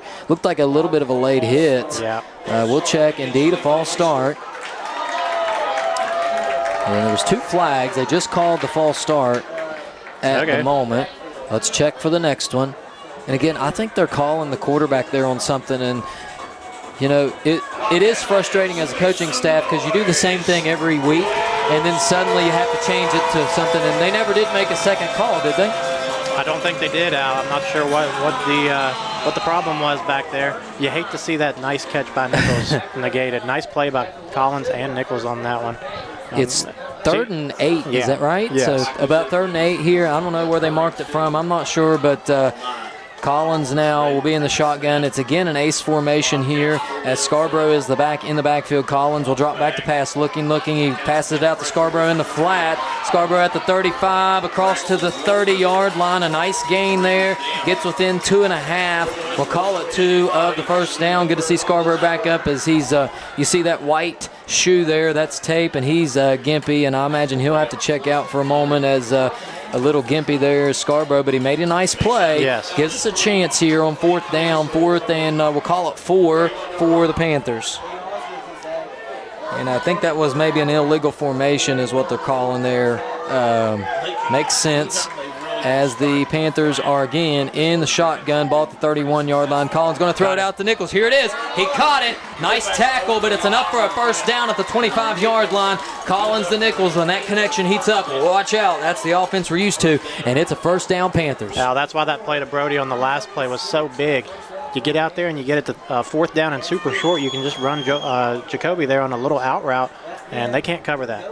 Yeah, indeed. Nice play there by Nichols. And the throw, the catch, all of it just looks good. And don't blink now, but Nichols is heating up over there, making plays. You like to see that. Here's Collins again in the shotgun. It's been a nice drive for the Panthers. Dropping back, pump fake. He's going to throw deep. He's got a man open. Nice. Touchdown, Clay County. Joe Elliott. There you have it. And, folks, it is a brand new ball game. Now, we've been looking for that all evening. Maybe a little double move for Elliott down here on the bottom. Couldn't really tell. I think he might have went with a little, maybe just a straight go route. And he got right by the safety in for the end zone. See if we can't tie this one up. That's what you like to see. And we mentioned it. These guys go in at halftime. Things are getting chippy, out of control. You don't like the feeling. But suddenly it's 7-6 and Brown's offsides on, and that's an offsides. And looks like we're going to move it up half the distance here. And, boy, at what point do you start to think, well, let's just sneak one in here and take the lead? I think they're talking about that on the sideline here, Al. I think we might be sending the offense in to go for 2. Try to take the lead. Looks like maybe they didn't get it fast enough. Oh, yep, they're going to switch it out here. And 25 on the play clock. You got plenty of time if you can get out there and get the play called and get it going. Ball's going to be at the 1.5-yard line, 7:35 to go in the quarter. Correction for the Panthers down to as 12. the offense marches out on the field now. Play clock is at 10. Collins in the shotgun. You still got plenty of time here to make something happen. You got single coverage out here on the left and the right. Snap is back. Collins rolls to his right. He's got a man in the backfield. Flag comes out. Man. It's caught. Catch is made. And again, we got ball taunting on the sideline.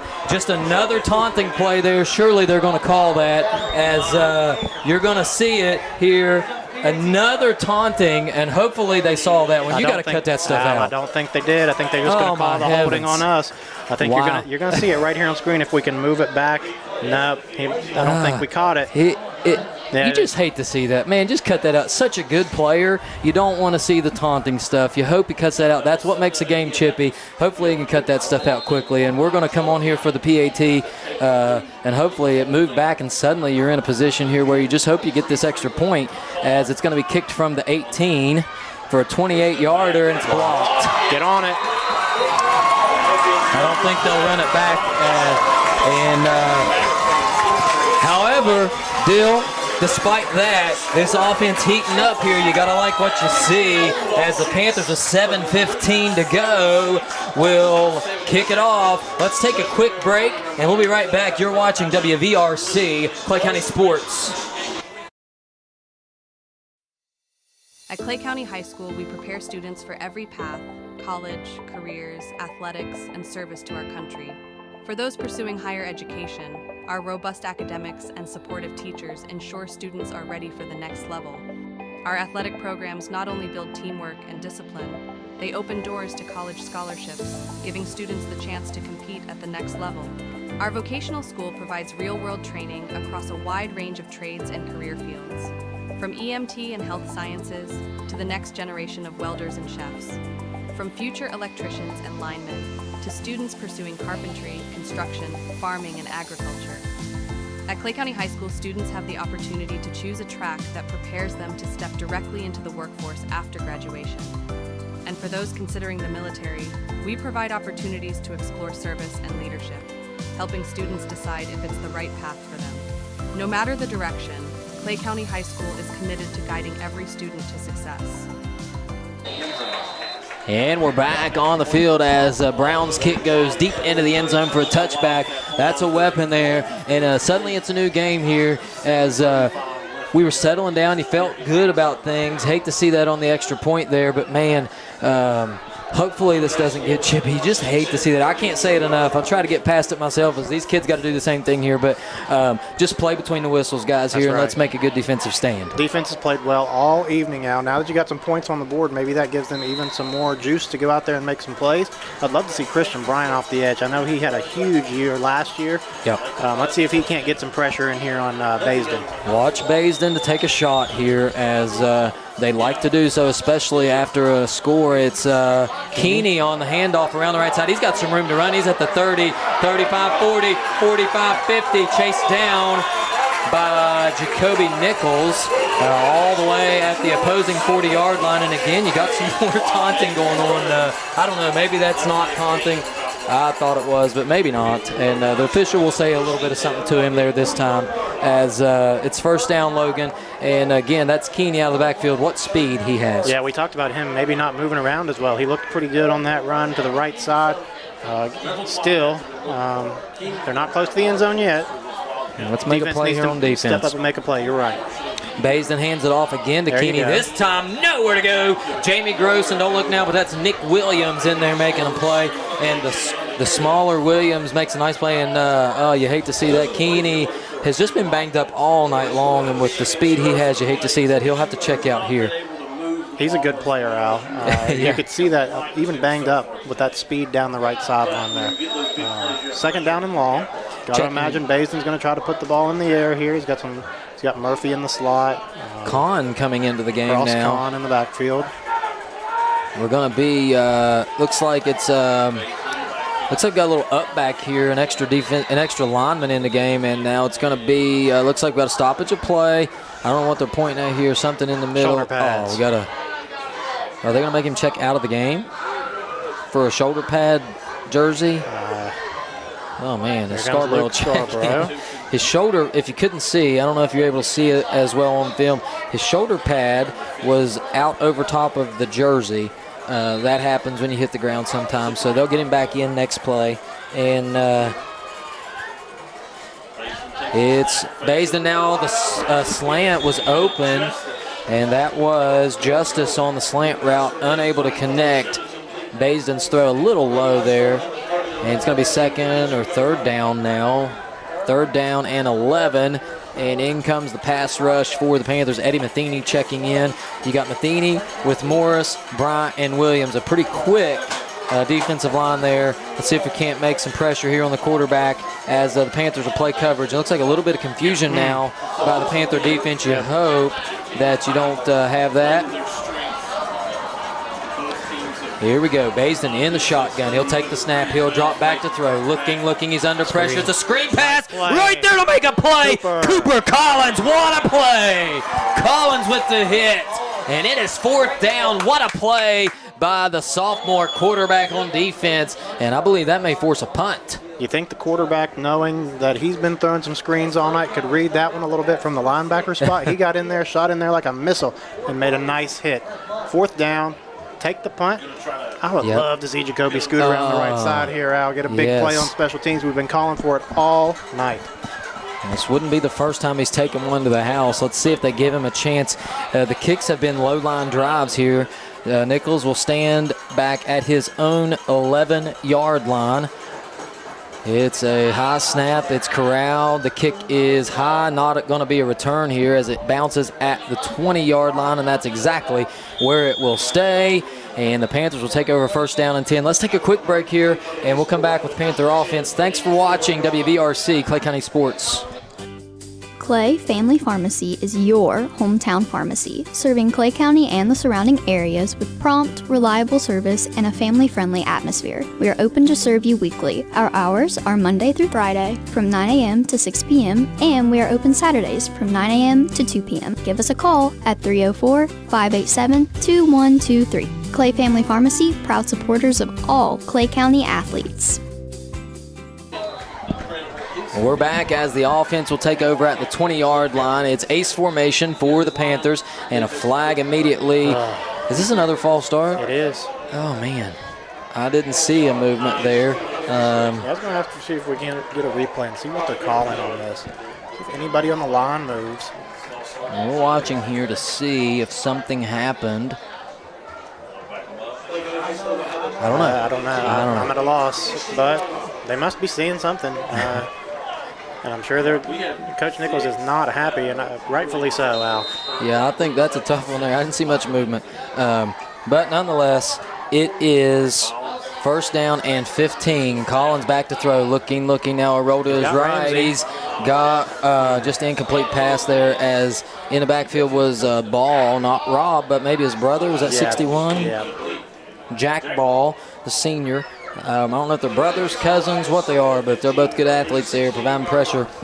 No harm, no foul. Incomplete pass, second down and 15. 5:16 to go here in the third quarter. Panthers trailing 7-6.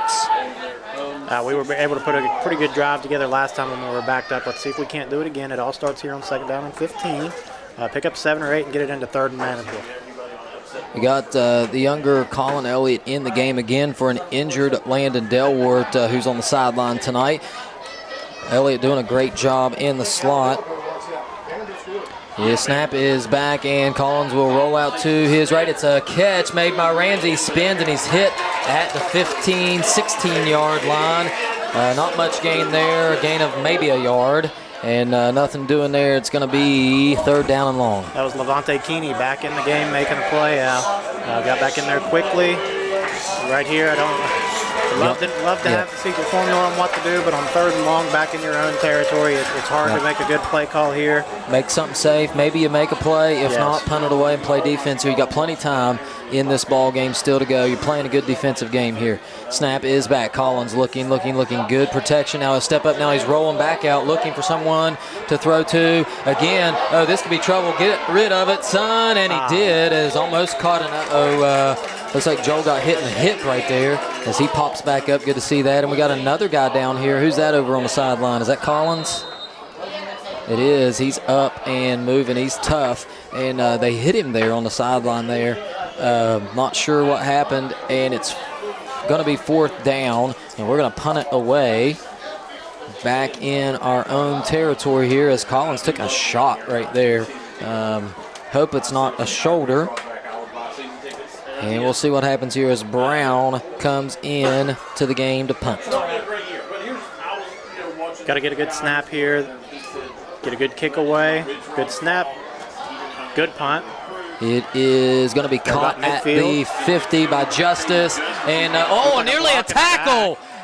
Yeah, it is coming out, and Gatlin standing over there says that's okay. I'm going to make a play. Nice job by Stan, but we got a flag. That's going to be a hold for sure against the Wildcats. You called it. Number 21, Noah Combs. If nothing else, it's a block in the back for sure. He tackled Cohen Ramsey right about midfield and stopped him from making the play. That's got to move Logan back. 10 yards? Yeah, I would think so from the spot there. So good job there by the punt coverage team. And again, I've talked about it a lot. Even with that, if they don't call that, Gatlin Stanton coming out of nowhere, the guy getting more playing time. He's a newbie here on the team as he came in from Pennsylvania. Family moved in, and he's coming in making a big impact. Talked to Coach Burdett. Gatlin is a great tackler, and he showed it right there as making a big play. And they'll move him back. Now, good to see Cooper Collins coming back in here on defense. We were a little bit worried there when we saw him on the sideline, but he's going to come back in and play linebacker for Clay and hopefully make some more plays. He made a huge play on the last drive to get them behind the line of scrimmage. Indeed, as the ball sits at the 45-yard line, so the Panthers able to flip the field here, and that's the advantage of having a good punt and also playing sound ball, and the flag comes out in their favor this time as the Wildcats are on the field. Based the quarterback. He'll drop back to throw. Looking. He's under pressure. Throws it over the middle. Incomplete. Nobody there as some bumping back and forth in the down the field there deep, but ball was not even close to that area there, and so it's going to be 2nd down and 10. And Logan kind of, ever since we've scored, have you noticed the offense of the Wildcats has kind of felt like they needed to push the ball down the field themselves, and I think that plays into our hands here a little bit. Yeah, I think you're right. They're trying to be a little more aggressive, trying to get another score on the board here to try to maybe extend their lead, but they haven't been able to connect on anything. So see if the defense, I'd love to see some pressure in there. Baston's been standing back there kind of with no pressure on him most of the game. Let's see if we can't get somebody back in there. Baston again, back to throw, looking. He's going out, throws the right way, overthrown. Justice unable to get up high enough to make the catch, and it's 3rd down and 10. You saw a little bit more pressure there that time. Jaden Morris getting into the backfield there along with Christian Bryant.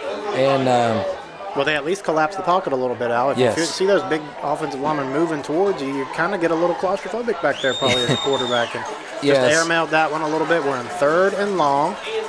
And look out now, but this is about that part of the game where Nick Williams, the fresher, smaller, quicker guy on that defensive line will start to make an impact. So I wouldn't be surprised if you see him, and it's a deep ball down the right side, nobody home. I don't see a flag out there. I did think I saw a hold too, but it's 4th down. We'll take it, and the punt team will have to come on in a very quick 3 and out for the Wildcats. That's what you want to see. That's a good job by the defense, and I'm just going to say it, Al. Jaden Morris came around the right side there, and he 1,000% got held. Didn't get the call, but we'll take it anyways. 4th down and long. They're going to punt it back to us. Like you said, we've seen a lot of line drive punts. Yes, and I guarantee you, as I've been on that sideline before, I know what those coaches tell those kids. Don't come over and tell me you got held. Just keep playing. There you go, and he did, and he kept right on playing. And that's good to see there. That's that physical and mental toughness that these kids have, and they're going to have to punt it away. It's a high punt, not real deep. Elliott says get away, and again it takes a good bounce for the Panthers. Still rolling, and we're going to get it at the 31-yard line. Took a 6-yard bounce in our favor there, and that's where the offense will march right back out onto the field and see if we can't get something going here. How about we don't get some sort of pre-snap penalty? You're right, Al. We talked about this in the first half. String some positive plays together and don't let Coach Krajewski texted in and said he thinks it might be something the center is doing with the football. And you can kind of see the ref down there maybe talking to him about it. But if he's just now talking to him about it, that's a problem too, because you want to try to correct the mistakes. So, well, hopefully he's see if we don't telling have him it this fixed. is what exactly I'm looking at, so that you correct it now, because that's really been a killer. All right, back come the Panthers now. Collins is in the shotgun, dropping back to pass. He's got a man over here in the flat. Ramsey, he's rolling to his right, being chased. He gets out. He's at the 30, 35, slides down. Nice job there by the baseball player Collins, and pickup of about 6 there, and it's going to be 2nd down and 4, and you like that movement on 1st down. How many times do we say you don't need the huge play on 1st down? We picked up 4 or 5 yards, 2nd and manageable. I'm looking for, how about another screen to Scarborough here? Well, it's been a while since we ran that one. We've kind of loosened them up. They've been dropping back. I notice a lot of guys in the flat starting to come open more and more, so we'll look for that. I'm sure that offense is seeing it too. Collins again looking for somewhere to go, escapes the pressure. No, he's not able to, and that's a big one. He's going to go down at the 20, and man, that hurts, as that's a big loss of about 15. Looks like another flag on the field, Al. Another flag. Not sure what this could be possibly holding, as Jack Ball was getting in there. Personal foul, horse collar on the defense. Okay, we'll take it.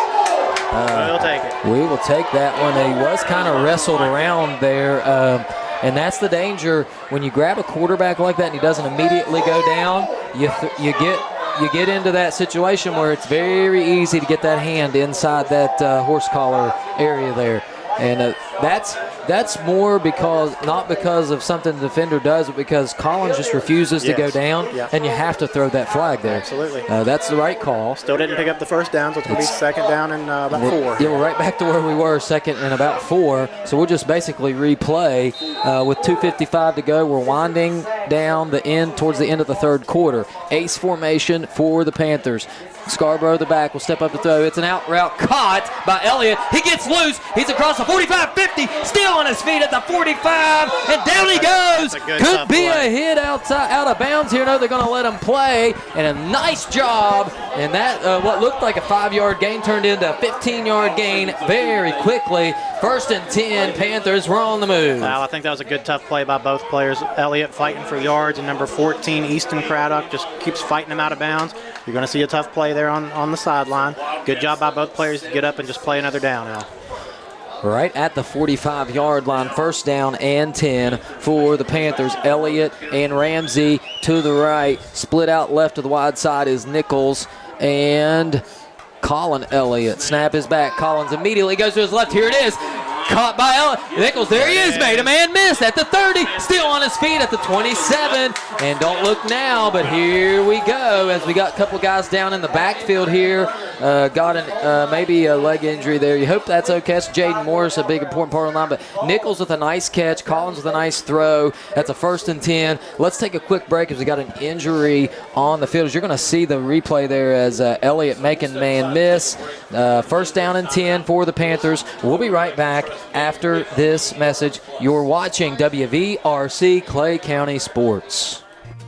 If you're interested in a new tractor or implements, give Shamlin Brothers Farm Supply a call at 304-927-1426. We are a coyote, bush hog, Vermeer, and coon dealer. Also, look us up on the web at ShamlinBrothersFarmSupply.com. And may God bless.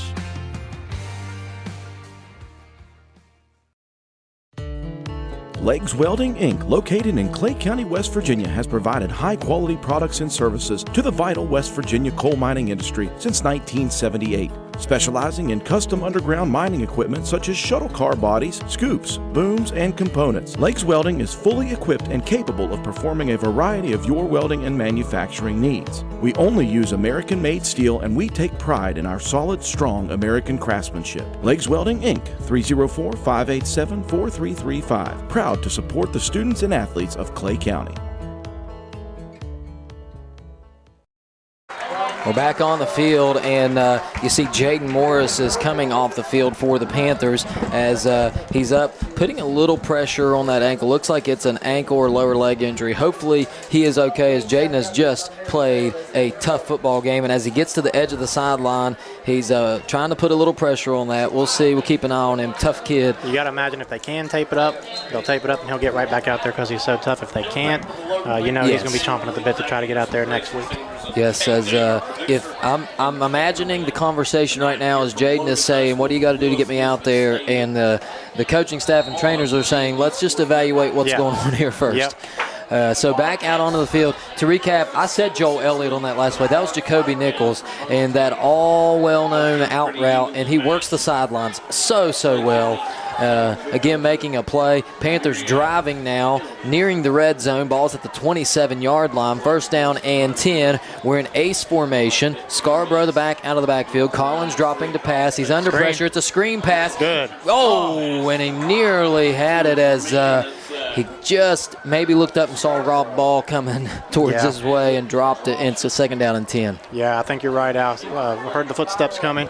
We talked about this before when we saw Jaden go down. It does look like Vince Lopez has come into the game to play left guard. He's played all year. I think, was he playing center for a while? Yes, eighth out, he played center. So now we'll just shift him over to left guard and see if he can't pick up right where he left off. You got to have depth on that offensive line at this level if you want to compete. As kids get banged up. This time Collins goes to his right and just overthrew Elliott a little high, as it looked like he had room there to maybe, if he makes one man miss, run, but that ball a little high. That's a throw coming all the way across the field to his right, and it's third down and 10 here. We talked about it. You don't have to gain it all in one play here. Make positive yards. Don't have a penalty here, and you set yourself up and give yourself a chance. Yeah, I think you're looking for 4, 5, 6 yards on this play, and then you can set yourself up on fourth down to possibly pick up a big first down. Collins will back to throw. Looking. And flag are going to call a hold as Collins rolls out now. He chucks it, and he's hit. Tipped, and you said it. No, don't want to see an interception there as he's hit. They're going to call a hold here in the backfield. Do they decline this one? Oh, that's a good thought. Two flags on the play here. Maybe it's a hold against the Panthers. We'll check the other flag unless it's for the same thing. Very possibly could be. It was pretty obvious back there in the backfield. Cooper escaped, and somebody was trying to keep one of those big defensive linemen off of it. And sometimes you got to do that. You hate to see it, but you don't want to get your quarterback killed on a play like that. I said no, just because you never want to see your quarterback throw it back across the middle. That's where interceptions happen. Yeah, that's a very dangerous throw, and they're going to accept the penalty here. So it's going to be third down. Ball is now at the 38-yard line, 37-yard line, we'll call it. It's third down and long for the Panthers, and you pick up a few here. You may go for it. If not, maybe you do punt as Collins steps up, still on his feet, looking. He's going to throw it down the right side. It's intercepted and caught at the 15. However, I see a flag on the play. Are they pointing towards the Panthers? That's in the area of holding again, Al, but I can't. And I'm not sure. I'm going to tell you what.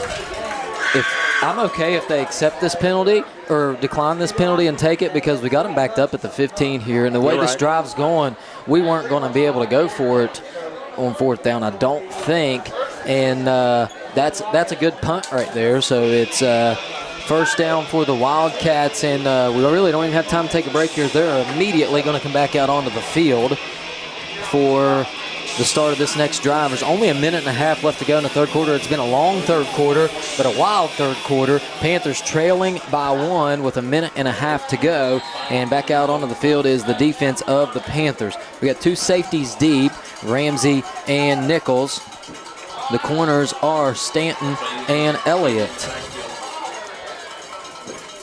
Baisden, the quarterback, he takes a snap. He's going to throw it out to Murphy in the flat, and he's got room to run. He's at the 30, and again, once they get down that sideline, it's really hard to make a play on him. That's a good play. Out to about the 35-yard line, first down and 10, the Panthers. It is first down and 10. Snap is back. It's a handoff to Keeney. Keeney has room to run. He's at the 50, still on his feet, 45-40. Still on his feet, 35-30. Finally going to be wrestled down. And here's where things get chippy. Just bring him down to the ground here. Blow the whistle. Thank you. And all the way to the 25-yard line. And here we go. Here we go. There it is. Come on. Are we going to call it? It's another. Is it more taunting?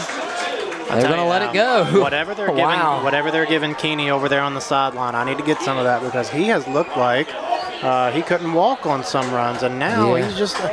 Yes, I agree. He has come back with a vengeance here and it's first down and 10, ball at the 25-yard line. Panthers kind of reeling here now, need to step up and make a play here. You need a big play, some turnover, some sort of stop here to make something happen here. You don't want to let the Wildcats get in the end zone here. As the snap is back, it's again handoff to Keeney. He's running to the left now. Flag immediately comes out, no gain. He's taken down at the line of scrimmage. We had a flag come from the back judge here. Is that a hold? We'll check the flag. That's definitely the area. It is a hold on the offense, so we're going to back them up 10 here and replay the down. It was right to the line of scrimmage, so I imagine it'll be first down and 20 now. We'll back them up to the 35 as penalties have killed both teams here tonight. We're down to 35 seconds to go in the third quarter. As again, Panthers have scored this quarter. It's 6-0 in the third quarter with down trailing by 1. Clock continues to run here as the Wildcats will look to the sideline. They'll maybe run one more play here. They have to run one more play in order to get through the quarter here, and the play clock's down to 10. And Baisden in the shotgun. It's two receivers, trips to the right now. Baisden back. He's going to throw it. Now he's going to step up, runs into his own man, and he's going to be hit. No gain, sacked. I guess they'll call that a sack because that's a yard loss. Who was that in there on the sack? That was, I saw Christian Bryant maybe, and Cooper Collins. And you'll see the replay here as Baisden stepping up, and it looks like he ran into his own guy there for a moment. And that's Christian Bryant made the first hit, I believe, Al. And that is how the third quarter ends. And Dill, we are set up for one fantastic finish here at Willis Nesbitt Stadium. We'll take a quick break, and we will bring it right back for this finish, folks. You're not going to want to miss it. Stay tuned. Thanks for watching WVRC Clay County Sports. This is Andy from People's Bank. For over 120 years, People's Bank has offered products based on our clients' needs. I'm here to tell you, People's Bank offers loans for just about anything you have a need for. We have loans for ATVs, RVs, UTVs, motorcycles, cars, trucks, travel trailers, home equity lines of credit, unsecured personal loans, and more. Stop by People's Bank or give us a call, and we can tell you all about it. People's Bank, working together, building success. Member FDIC, Equal Housing Lender, NMLS number 617258.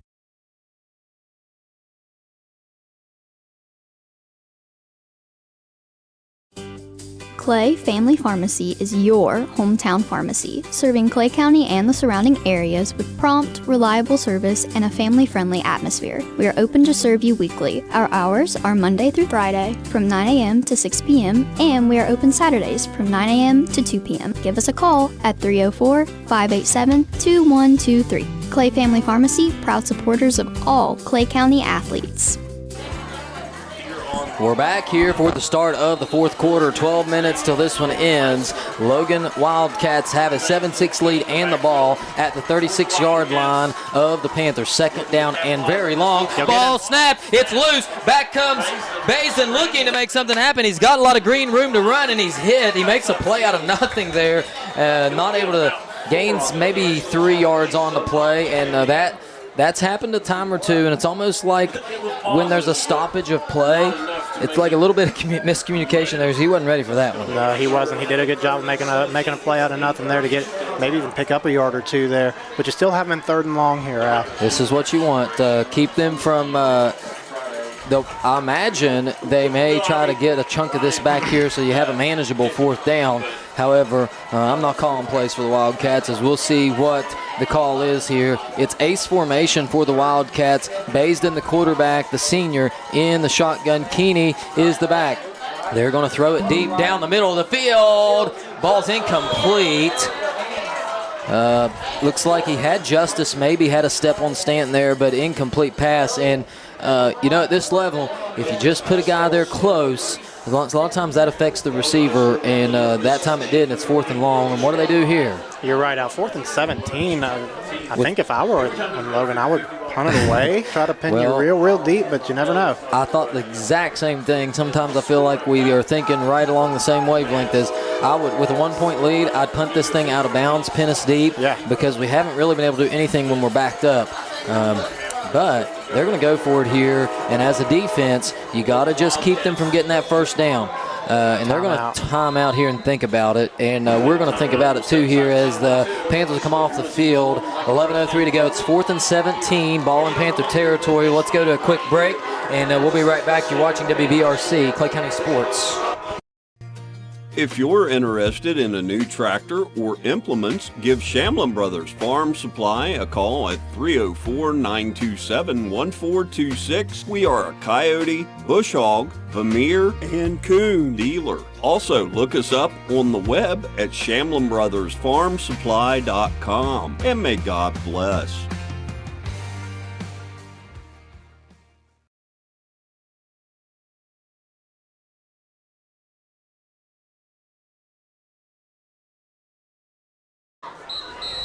And we're back as both teams are getting set to come back out on the field. And this is an interesting call here, Dill. You know, we were talking about it.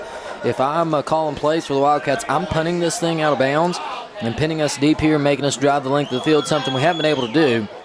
But we'll see what happens here. Looks like they agree with you here, Al. Say the best case scenario for us, they throw an incomplete pass down the middle of the field, and we'll take it there from the 35-yard line. Well, I'll be honest, I don't really know what's going on because now he's moving back up towards the line of scrimmage. Looks like they're going to go for it. They're going to go here. A little pooch kick, a little pooch punt. You see Elliott playing inside here on Justice as he has run that slant route several times. They're going to throw it here, and he's going to throw it deep over the middle, and looks like they both got tripped up there. That's a clean play, and I know the fans ain't going to like it, but that's clean as I think, whose feet got tripped up with who. That's hard to tell. Both guys looking up for the ball.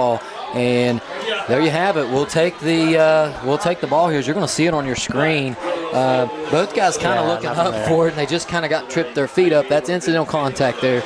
So Panthers will take over. This is a huge swing because if they punt that ball down to about the 10-yard line, would you rather be on the 32-yard line going our way or the 10-yard line going our way? 22 yards is a big advantage when you're backed up in your own territory. So huge play right there. I agree here. And look at all this room out here for number 2, Jacoby Nichols, to work on this near side of your screen. The bottom part of your screen there, you'll see Jacoby lining up.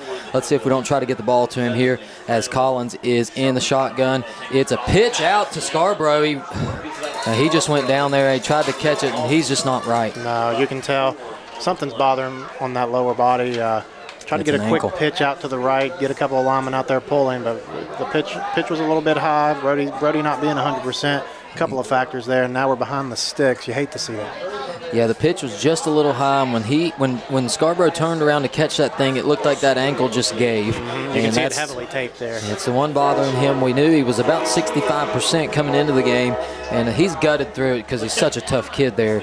But we're behind the sticks here, 2nd and 14 for the Panthers. Collins looking to his left. Here's the out route to Nichols, overthrew him just a bit, and just like that, it's 3rd down. And this is a big part of the game here, Dale. We're clock's ticking. We're still trailing by 1 here. Possessions are starting to be limited as the Panthers will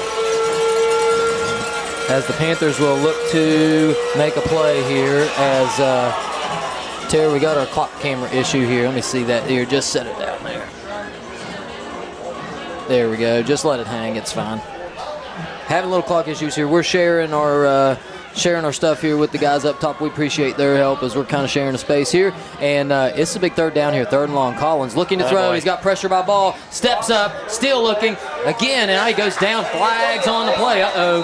Here it is. Here we go. Flags on the play, and it was after the hit. What's it going to be? I'm not sure, Alex. Could go one of 2 ways. You never know. And again, Rob Balk getting up a little gimpy there. It's a face mask, and that's a 1st down, I believe. Is that a 15-yarder? Should be. That's going to be really close to a 1st down. We'll see what they do with the chains here as the Panthers are going to move it up. Now we've lost our clock cam, so we'll maybe our next break try to. Yeah, we can fix it here as we try to get it back in view for you there. And 10:19 to go as you see the Panthers now a 3rd, and we almost got the 1st down. Much more man. 3rd and a yard. Nothing negative here. Let's just get the 1st down and then come out there and run 4 plays. Collins looking to his left, looking to his right, now back to his left again. Going. He's got Nichols open. Here it is at the 45 down to the 49, 50-yard line. First down. Nice play. Nice catch by Nichols over here on that far side. They're marking down to 49. 1st and 10. And this could be it, Dill. We got 10 minutes to go. Plenty time on the clock. Panthers settling in here. This could be the drive that decides the game one way or the other. Now, that's a 3 or 4 yard completion, but that is so impressive by Collins. Coming to his left, being able to get enough on the ball. That's a long throw to Nichols over there on the left side. Good throw, good catch. Get the first down. You were right. Now we get 4 more tries to pick up another first down. Let's get it. Collins again in the shotgun. It's ace formation. He'll drop back. He's thrown to his right. He's got guys open here. That's Ramsey trying to make a man miss, and a gang tackle there by the Wildcats. That's Keeney over there to finish it. But initially, that was 21. Noah Combs. We haven't called that name much, but he made a nice solid tackle there as a gain of 2 for Ramsey. And boy, he had some room there, didn't he? He sure did. Initially, it looked like he had a lot of green turf out there, but they closed it down pretty quickly. After the play, I like seeing Noah Combs help coming up off the turf. Sportsmanship's been a little lacking here a little bit this evening. Like to see it from the other side. Absolutely. Nice play. And all these kids on both sides are really playing their guts out here tonight. Yes. Someone's going to go home unhappy.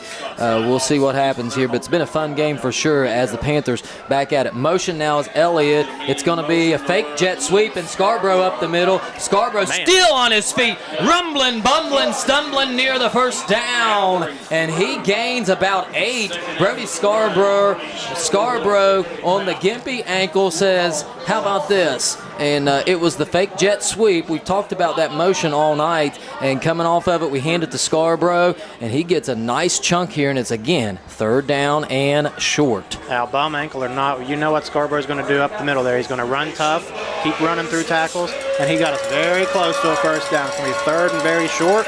We got 2 plays to pick up. Yes, you're right. 2 plays to pick up less than a yard here. 8:15 and counting on your 4th quarter clock. Panthers in the shotgun here. Scarborough the back flank to the left. Collins going to throw it. It's a quick intermediate throw, and oh no! Picked off. Flags on the play. We'll check the flag as it was a tipped pass and an interception. Panthers going to take him down for 31. Let's check the flag. We'll see what the flag is here, but that pass off the hands of, I couldn't tell, was it Cohen Ramsey? Cohen Ramsey, and into the hands of 14 here. And man, that was a tough one. That's a nice reaction there. Let's check the flags here and see what happens as both offense and defense are coming out on the field. So I have a feeling this is not going to matter, as Logan will decline it. But let's check and see anyways. I think they'll still make a call, or did they already make it? I believe it was a holdout in the backfield. So yes, kind of a tough play there. We say it all the time, tips and overthrows.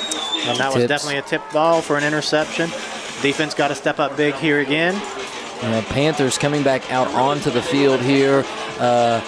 Logan has the ball at the 30, and these kind of situations have been tough where they seem to have a big play. Watch Keeney. Let's key on him. Don't let him get loose down the sideline here as the defense steps back out onto the field. It's a handoff to Keeney. Here he goes, and he has taken down Jackson Brown, Jamie Gross, that Panther right side of defensive line, making a play there. Nice job. Brown kept contained there and really did a nice job on that play, as it's going to be 2nd down and 10, not letting Keeney get loose. And onto the field now. Don't look now, but comes Kahn, and Keeney will check out.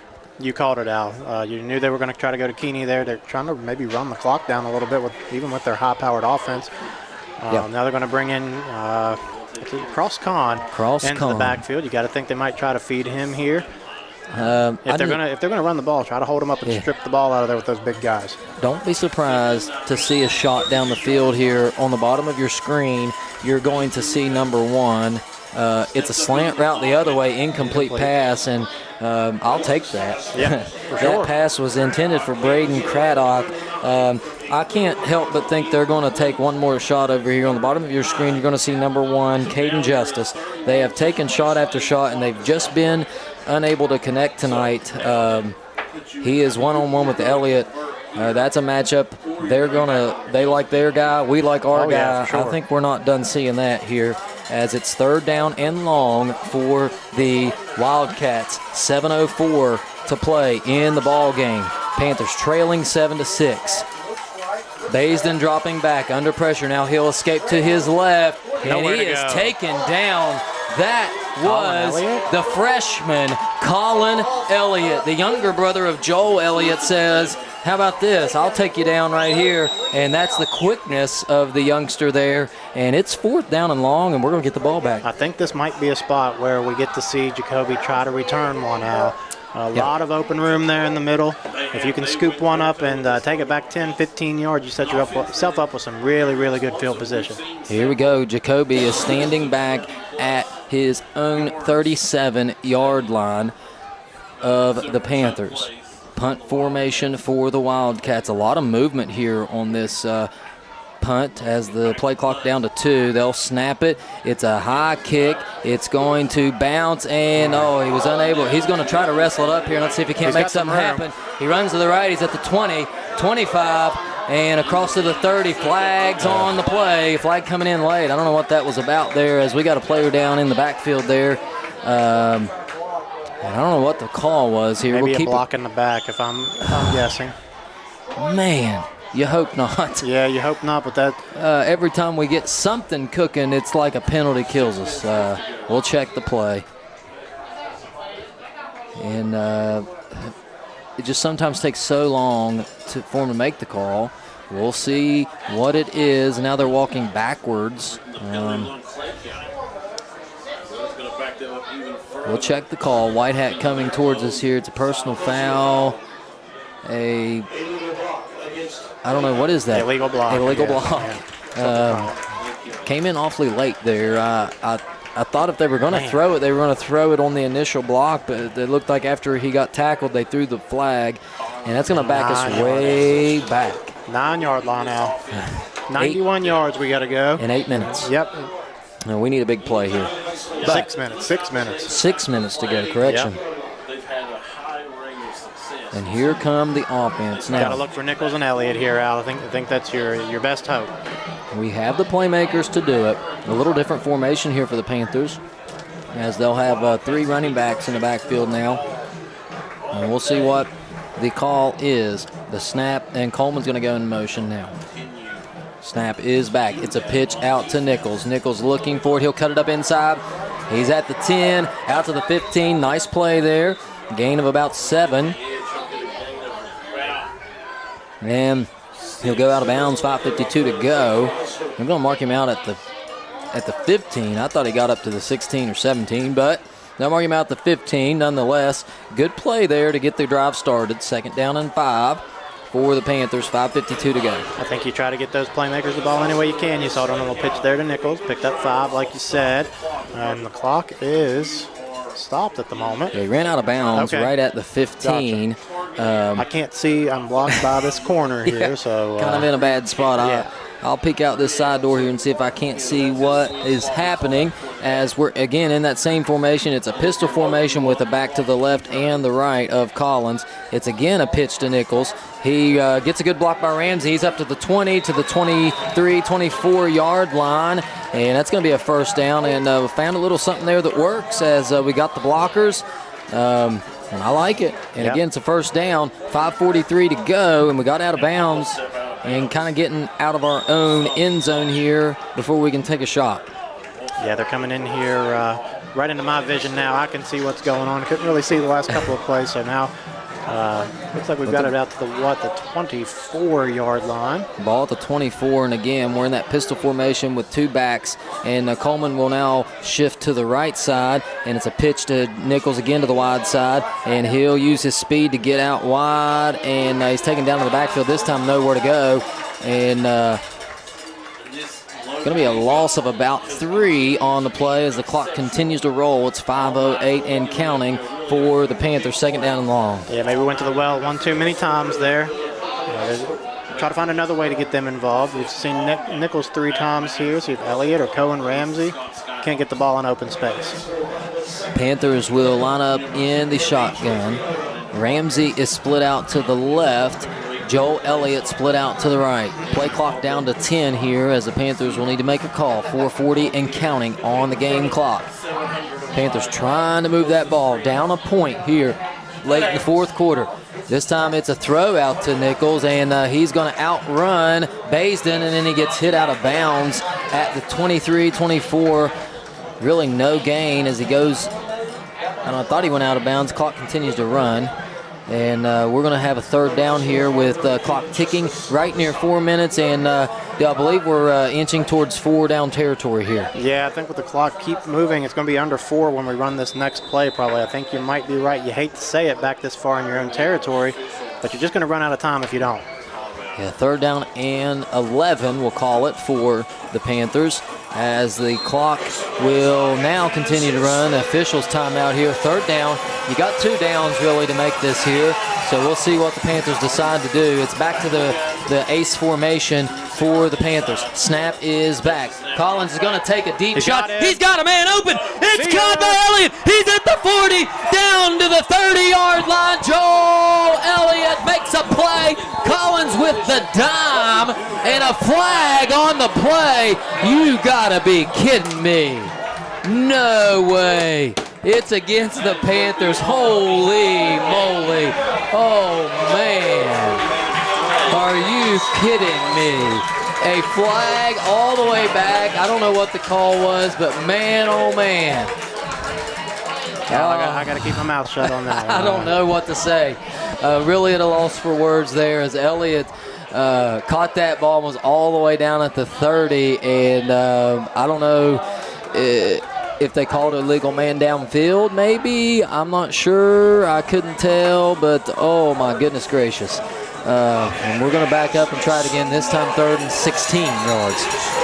3:42 to go in the game. Collins dropping back to throw. Again, rolling to his right, looking. He's going to throw it, and it's picked off. Out of bounds. I'm looking. I don't see any flags on the play. And Logan's going to take over with 3:29 to go. This game's not over, folks, as we still got Clay County has timeouts. You gotta rally the troops here and make something happen. You can't live in the past. You can't live on that deep throw there. You've got to find a way to overcome here as the frustration builds. I couldn't see the call on the last penalty, but we're going to put that one behind us. We're going to do exactly what we want these kids to do here. Put it behind us. We're going to make a play here on defense. I think Logan is probably going to do we're going to run the ball here. So let's rally to the ball, use our timeouts, and see if we can't come up with another big play. Yeah, I think at this point you got to hold up the ball carrier and try to strip that ball out of there. Try to make a big play on defense here. Get the momentum back in your favor. Baisden, the quarterback, in the shotgun. He'll hand it off to Keenan. Keenan running, making yards. That's not good. He gets a good 8 on the play. And it's going to be 2nd and 2 as the clock ticks down now. It'll be 3:15 to go in the game. 7-6 your score. Logan leads Clay County. 4th quarter, 3:08 and counting. Game clock now ticks down to 3 minutes as the play clock is at 25, and Logan will run it down here at 2nd down and 2. And you think either way what happens here, you're going to start seeing timeouts being used by the Panthers. I think we have all 3 remaining, if I'm not mistaken, and so we will have to use those here at some point and strip the ball, look for something to happen here as the Panther defense on the field. Snap is back, handoff is to Kahn, and immediately he's hit by the youngster Colin Elliott. Now we'll use a timeout here, maybe. We'll check and see. The clock is at 2.5 minutes, and again, a timeout. We got an injury over here for Logan. Injured player, so maybe we won't have to use a timeout. I think probably they'll count the Wildcat down here, and just for clarification, I did not see what the penalty was on the deep ball. I couldn't tell. It was back at the line of scrimmage. All our attention was down here where the catch was made. Yeah, we still thought the catch was going to stand. Yeah, I couldn't tell what it was. I know fans are probably wondering at home, what was the call? I'm not sure. We'll try to, if we can get clarification, we will. I don't know if maybe either a hold. I don't think it was an illegal man downfield because really everybody was in the backfield on the play. So maybe a hold, I'm assuming. I'm not sure. They moved us back. I don't know, 5. Well, I don't know. They only, I don't know. Yeah. It doesn't matter. It's far gone. It's 2:28 to go. Panthers have a shot here to get back off the field. It's 3rd down. We need 2 stops here in the 4th quarter as Logan will come back out onto the field. And this is a game of sudden change. And the teams who handle sudden change the best often are victorious. So let's see how the Panthers handle the sudden change here and get that offense back out onto the field. It's 3rd down and 5. Keeney is the back in the backfield next to Baisden. Logan's going to be able to run this down to about 2 minutes if they want to. Snap is back. It's Keeney going to the left side. Oh, this is trouble. He's got room to go, and he's going to walk it in. Touchdown, and it is 13-6. And folks, hold on. That might not necessarily be the worst thing to happen here. You're right. As we're still going to have a 1-possession game unless they go for 2. It's 13-6, 7-point game, plenty time on the clock as we already got confirmation, and I'm going to let that play go. The call was, since it was 5 yards, it was either one of 2 things, an ineligible downfield or illegal formation. Whichever one it was just a 5-yard penalty. So there we have it, but nonetheless, it's 13-6. They're going to bring the kicker out onto the field for the extra point, and the kick is up and good, and it is 14-6. And Dill, that's not the worst thing to happen. Probably the worst thing is if he falls down in bounds inside the 5 there. So Panthers are going to get a shot here to tie this thing up with exactly 2:05 to go. Let's take a quick break, and we'll be right back, folks. Don't tune out because we're going to have a heck of a finish here. You're watching WVRC Clay County Sports.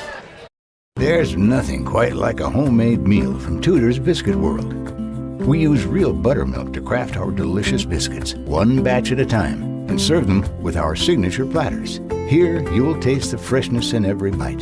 From our classic breakfast sandwiches to favorites like our breakfast wraps, every meal brings a taste of simpler times.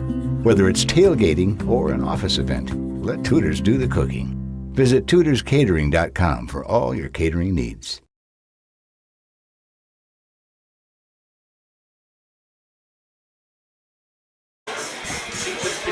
We are back as Logan is set to kick off here. Again, an 8-point game. So this is a 1-possession game here as the Panthers will receive the kickoff. And the kickoffs really haven't been much in the favor of Logan tonight as their kickoffs have been short. You're going to see us put probably Nichols back, but then you're going to see some upbacks that can run the ball. It is a short kick. It's picked up by the Panthers. Oh, we got a throwback here. Oh, no. Elliott. Oh, out of bounds. And that, oh, my heavens gracious. Folks, I apologize on the call there because that was all over the place and nearly picked up by the Wildcats. And I get it. I get you trying to do something to generate something. I hate that it didn't work there. And if we complete that pass, we may score a touchdown there. I don't know. I know it's really hard to see on your screen as we're only able to show a limited view. But from our view here, that play had a shot. That's a Tennessee, Nashville, Music City Miracle type play. And it's going to, unfortunately, it goes the other way. But I don't mind that shot there because that's a shot to make a big play. Now, in order to come back and tie this game, we're going to have to generate a big play here. You're going to see shots down the field. We've got the guys to do it here, so don't be surprised if we get something going here. I imagine we will make this a lot more interesting than you think. Collins in the shotgun now. Looks like Logan may blitz, and they do bring a blitz. Elliott catches that ball at the 20 and trying to make a play there. He's down at the 20-yard line, gain of about 3. That's not going to be enough to get much going here. We're now under 2 minutes to go, and the Panthers will get right back on the ball, trying to generate something big downfield. And you're going to have to go heavy and throw the ball down the field, Deal. The hard thing is Logan knows that as well. So it's Nichols catches that thing. Good play there. He gets out of bounds, so the clock will stop at 1:24. and it's going to be 3rd down and short here. So you need to get the ball downfield, but you also need a first down. You got 2 plays to do it, so you can take a shot here, but at some point you do have to get a first down as the Panthers are right back on the ball. Minute 24 to go in the ball game. Collins dropping back. He looks left, looks right. Oh, this is trouble. Now he escapes to his right. This is where a flag usually comes in. He's going to throw it deep. Incomplete pass, nearly intercepted. Good play there by Elliott to keep it from being an interception. And no harm, no foul here with 1:09 to go. It's 4th down. Let's get a first down here and then hope for something big. You're right. You got to get the first down first. You're not going to get a 70-yard touchdown here because Logan is basically playing not really a prevent. They're not letting anybody behind them. So you got to pick up the first down first, try to get out of bounds, and then live to play another down now. 4th down. We need, let's just get a first down here, even if we hand this ball off. Get a first down, get right back on it, and then we can take a shot. Collins looking. Nice play over to Colin Elliott. Slips around down at the 32-yard line. Good play there. Get to the line, fellas. 1:02 to go. We still got some timeouts left. Let's see if we call one here. Nope, they're going to get right back on the ball. Clock stops as they move the chain, so that's going to help us here. 1 minute to go. Now down under 1 minute. Collins going to throw it deep. It's into Elliott. He threw it. He's still on his feet at the 25. Joe Elliott, what a play. And folks, I told you, it's not over as they rush down the field with 50 seconds to go. Clock stops as they reset the chains. Oh, my. Give your playmakers a chance to go make a play, and he just made the play of the year, Al. Let's see if we can't rally off that and make another big play into the end zone. 50.5 to go. Panthers down 8. Now in scoring range here as Collins is looking to the side to Coach Collins. He'll make the play call here. Let's keep the flags in the pockets here and let them play it out here. Snap is back. It's a blitz. Collins going to throw it over the middle. Incomplete. He had a man open there, and incomplete pass. Good clean play there. Collins getting knocked down, and 35 seconds to go. 14-6. Panthers 2nd down and 10 from the 27-yard line of the Wildcats. 27 on the play clock. Plenty of time here. You get a little chance to catch your breath if you're the Clay County offense here. And give us a chance to catch our breath as well, maybe. 35.9 on the clock. Panthers in the shotgun. It's ace formation. Collins is back. Oh, a little extra movement up front. And, yeah, it's going to be a false start. And that's just you got to focus here, fellas. I know you're tired. When you get tired, it's so much easier to lose focus. Maintain your focus here, one play at a time. If you're on the offensive line, block the guy in front of you. If you're a receiver, run the route like you need to. If you're the quarterback, see the field, make the play. 100%. One play at a time. 100%. Focus on your job here as Collins will be in the shotgun. Ball at the 31-yard line here. Collins is back, looking now here. Oh, this is trouble. Uh-oh. And they're going to call him down. Looks like we got an injury on the place. Collins will take a timeout here as he may be hurt as he's going to get up and he's not going to show it. And all the way back to the 45-yard line, and you just got to find a way to block it up there. You can't afford the pressure as the Panthers are going to call a timeout. We're going to keep it right here. There is 19 seconds on the clock. It's 3rd down. Really doesn't matter the down and distance here as you got to have chunk plays anyways. And so I'm sure we're going to run something here as a coach. You're thinking hook and ladder. You're thinking it maybe just throw it up and let Elliott or Nichols make a play. I'm not opposed to the little out route by Nichols and see if he can't get up the field. And if he can't, try to get out of bounds because we're so far away from the first down. The clock's not going to stop. Yes. So I'm with you, though. You got the playmakers out on the edge. Throw it up and let them try to make a play. There's just 20 seconds to go. Your playbook's kind of limited here. 20 seconds on the clock. Ball is at the 45-yard line as the Panthers will look to make see Coach Collins down there on the sideline barking orders. Don't be surprised, fan, if he doesn't have something prepared for this. Again, I've been part of this coaching staff before, and I know for a fact that they have situational calls lined up for these types of situations that sometimes never get used. And in times like this, they do. So this is not something that we're trying to work on the fly. They do have things ready for this. I'm sure they've practiced these calls. They've talked about them. And so we'll see what happens here. They're going to add 2 seconds on the clock here, as we were able to get the timeout a little earlier. It's 22 seconds now on the clock. It's 3rd down, but at this point, you got to have chunk plays here. Elliott, the receiver, at the top of your screen. Nichols at the bottom of your screen here. Collins back to pass. Good protection. Now he'll roll to his right, create a little time. Still on his feet. He's going to chuck it away. Flags on the play. And, oh, wow. Uh-oh. And again, I know you may be getting tired of hearing me say it, but a little taunting on that play. Yeah. You're going to see it here as he knocked Elliott down. I know they're probably going to call a hold on us here, but you're going to see at the end of this play as Collins threw that pass, Elliott got knocked down, and then just a little extra. You can't do that. And I don't understand why they won't call those, but again, I'm not out there on the field, so we'll keep it. But move us up back. here. Let's move us back. Yeah, we're going to move back a little bit. Of course, with 8 seconds to go here, and at this point, you're hoping for a Hail Mary. I know people are going to laugh when I say this, but maybe you get a pass interference. Yeah, throw it up, give somebody a chance to make a play. I like your hook and lateral call there a minute ago. My goodness, we're still going back. What was the call? It must have been a hold, and it's from the spot. And so it's going to be 3rd down and about 55 yards. And my goodness, we just haven't been able to get the calls needed to make something happen here. 7-6 is the score, or 14-6 rather, with 8 seconds to go in the game, as the Panthers will get set to run a play here. And we're going to call a timeout and discuss this one here, as you just never know. Fans, don't tune out yet. I know it seems like a long uphill battle, and indeed it is, but when there is time on the clock, these kids in the gold and blue are not going to give up.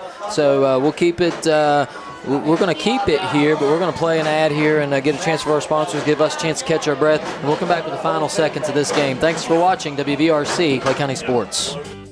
Clay Family Pharmacy is your hometown pharmacy, serving Clay County and the surrounding areas with prompt, reliable service and a family-friendly atmosphere. We are open to serve you weekly. Our hours are Monday through Friday from 9 a.m. to 6 p.m. and we are open Saturdays from 9 a.m. to 2 p.m. Give us a call at 304-587-2123. Clay Family Pharmacy, proud supporters of all Clay County athletes.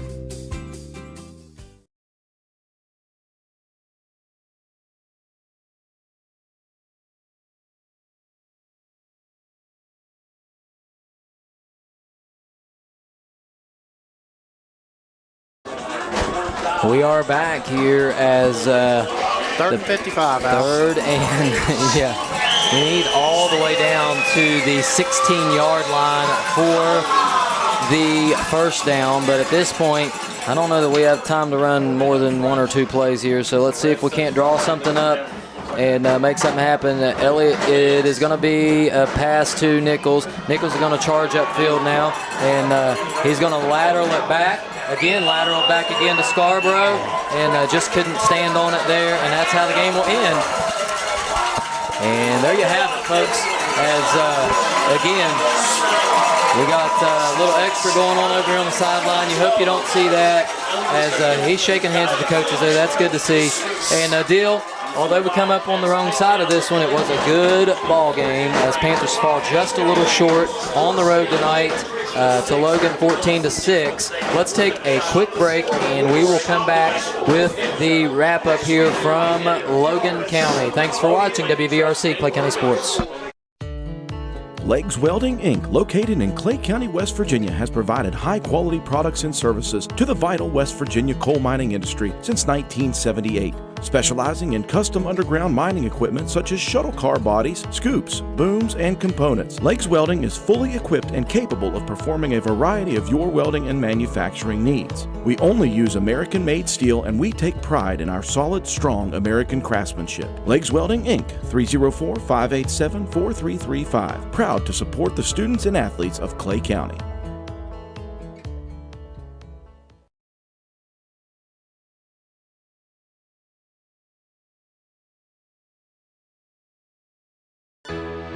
Escape the hustle and bustle of this busy life on a 250-acre private gated farm, Walker Creek Farms and Cabins. We have 9 rental cabins, 6 ponds, 6 miles of hiking trails, a playground, paddle boats, and more. Each cabin has plenty of privacy with a hot tub at each cabin, a fire pit, grill, hammock and rocking chairs, and porch swings to relax and take it all in. Animal lovers will enjoy interacting with our small barn animals. We have sheep, goats, horses, and more. You can even collect your own eggs from our chicken coop and have an authentic down-on-the-farm breakfast back at your cabin. Walker Creek Farms and Cabins. You can find us on the web at walkercreekfarms.com and book or on Airbnb. Call 304-286-5200 or 304-421-4392 for any additional information. We are back here in Logan County at Willis Nesbitt Stadium. The Panthers fall tonight in a tough one. Final score, Logan 14, Clay County 6. And Dill, this was a back-and-forth battle, one we just couldn't overcome the penalties, couldn't overcome the negative plays there, and it ended up costing us in the long run. Yeah, I'd be interested to go back and watch this one and see just how many penalty yards we had. You're right, negative plays and penalties killed us this evening. We made some big plays there late. We just couldn't overcome the negative stuff, Al. Yeah, and I think we'll probably, as a coaching staff on the Clay County side, what they're telling these kids, and I know the big thing everybody wants to talk about is going to be the penalties and what should have been and what shouldn't have been a penalty. But I think from a coaching standpoint, and again, I'm going to go back to when I was a part of this staff. They're talking about the things they can control, and there were some things that we did that probably will look back to hurt us. The big one probably being after the score, had a chance to get a 2-point conversion there, and just couldn't make anything happen. And eventually, I know they have 14, but that was really the difference in the ball game. If we get that 2 there from the 1.5-yard line, this may be a different outcome. 100%. The momentum would have 1,000% turned in our direction there, but like you said, you can't go back. You can't change the way things went. They played as hard tonight as they have all season. And you hate to see them laying out there. They gave it their all, Al. They really played as hard as they could. Couldn't have asked for a better ball game.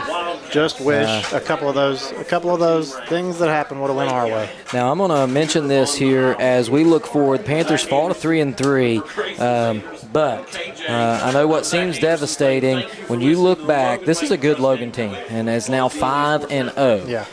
So don't be surprised to see them down the road. But for the Panthers, you're looking at next week we got Calhoun at home, homecoming. I think we'll be heavily favored in that one. Then we go to Poca. That's the big road challenge. Although I think we're probably going to be favored in that one. That's a game that's on the road. That's the big one. If you can find a way to get through Poca, you're going to follow up with a home game against Ravenswood, which you're going to be heavily favored, and then you're going to finish the year. If you can pull out those 3 games, as you should, you're going to find yourself 6-3 facing a Braxton County team who you're probably again favored, but that's a rivalry game. Yeah. Week 11, coming off a bye. Now we have a bye in between Ravenswood and Braxton. You're going to be coming off a bye, and very possibly a chance at going into the playoffs. Yeah. And with the way things fall, a 7-3 team could find themselves in a chance for a home playoff game. For sure. As the Panthers are going to have a shot at this. So I know this one's frustrating, and this one's going to sting. This one is definitely going to sting. But when you get on that, when you take these pads off, you can sulk on this one all you want tonight. But as soon as that clock turns midnight, I know what these coaches are telling them, and I know what these players, as hard as they play, are going to do. They're going to turn the page. They're going to focus on Calhoun. It's going to be homecoming week. It's going to be a fun, exciting week for these kids at school. And you're going to see the next 2 or 3 weeks some exciting football, and it's going to wrap up to be a very interesting end of the season. And the way this team continues to play, we knew this was a tough stretch, and I'm excited because really I think you're seeing a quarterback who is a sophomore playing in really what his 6th game as a starting quarterback, getting better and better and better. And the fight he showed tonight is going to make a big difference. You're right, Al. And as much as we want to move forward, got to look back here and give some players of the game. So let's look at our Clay County Schools players of the game. I think for offense, I'm going to go with one tonight, Joel Elliott. Scored the touchdown, had the huge play down the sideline there with the tipped catch, tipped ball to make the play. Joel played his heart out on offense and defense, so I'm going to give the Clay County Schools Offensive Player of the Week to Joel Elliott. I can't argue with that one, Dill. And I'm going to go with our Clay County Schools Defensive Player of the Game, with a player that you don't often hear enough about, but who quietly makes plays week in and week out. Now, you heard his name a little bit more tonight. This is a player that plays on the defensive line. This is a player that often gets double teamed, but this is a player who continually gets out there and makes plays, and that's big number 73, Jamie Gross. Jamie had 5 to 6 tackles tonight. He was in on a lot of pressures and played one heck of a ball game. And something that may go unnoticed that I want fans to see, which played a part in this, you saw guys go down for the Panthers. You saw Jaden Morris. Hopefully he's okay. You saw Collins going down a couple times and just gutting things out. You saw things get chippy, and every time it was as if you were looking. I looked out there and I could spot 73 calming his teammates down, saying, let's go do what we need to do. Let's do our job. Let's not let this affect how we play the next play. And that, my friends, is leadership. And so I'm going tonight with the Defensive Player of the Game, Jamie Gross, the senior. Congratulations. Good one, Al. I agree with that 100%. Well, folks, again, we want to thank all of our sponsors, and I'll mention this. If you would like to sponsor our broadcast, we would greatly appreciate it. Contact us. Contact Drew Miller out of Spencer, WVRC. We appreciate all their help. We want to shout out Clay County Schools, again, our major sponsor who allows us to do these broadcasts. Also, all the sponsors you see scrolling across the screen or the commercials from, we appreciate all that you do. Thank you so much. Thanks, everyone, for tuning in.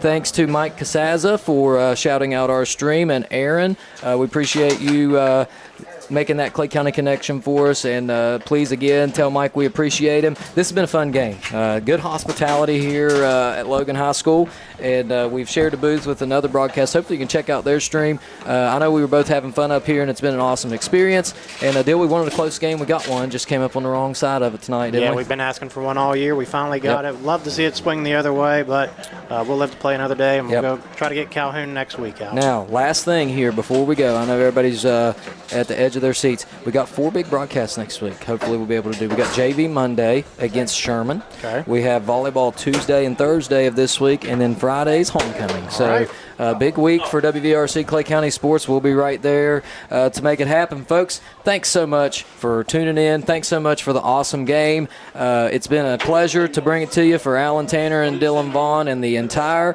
WVRC crew, and I'll shout out my wife Tara for running the computer here as well. As always, doing a fantastic job keeping us straight. It's been fun. Thanks for tuning in to WVRC Clay County Sports. We will see you on Monday. Good night, everyone.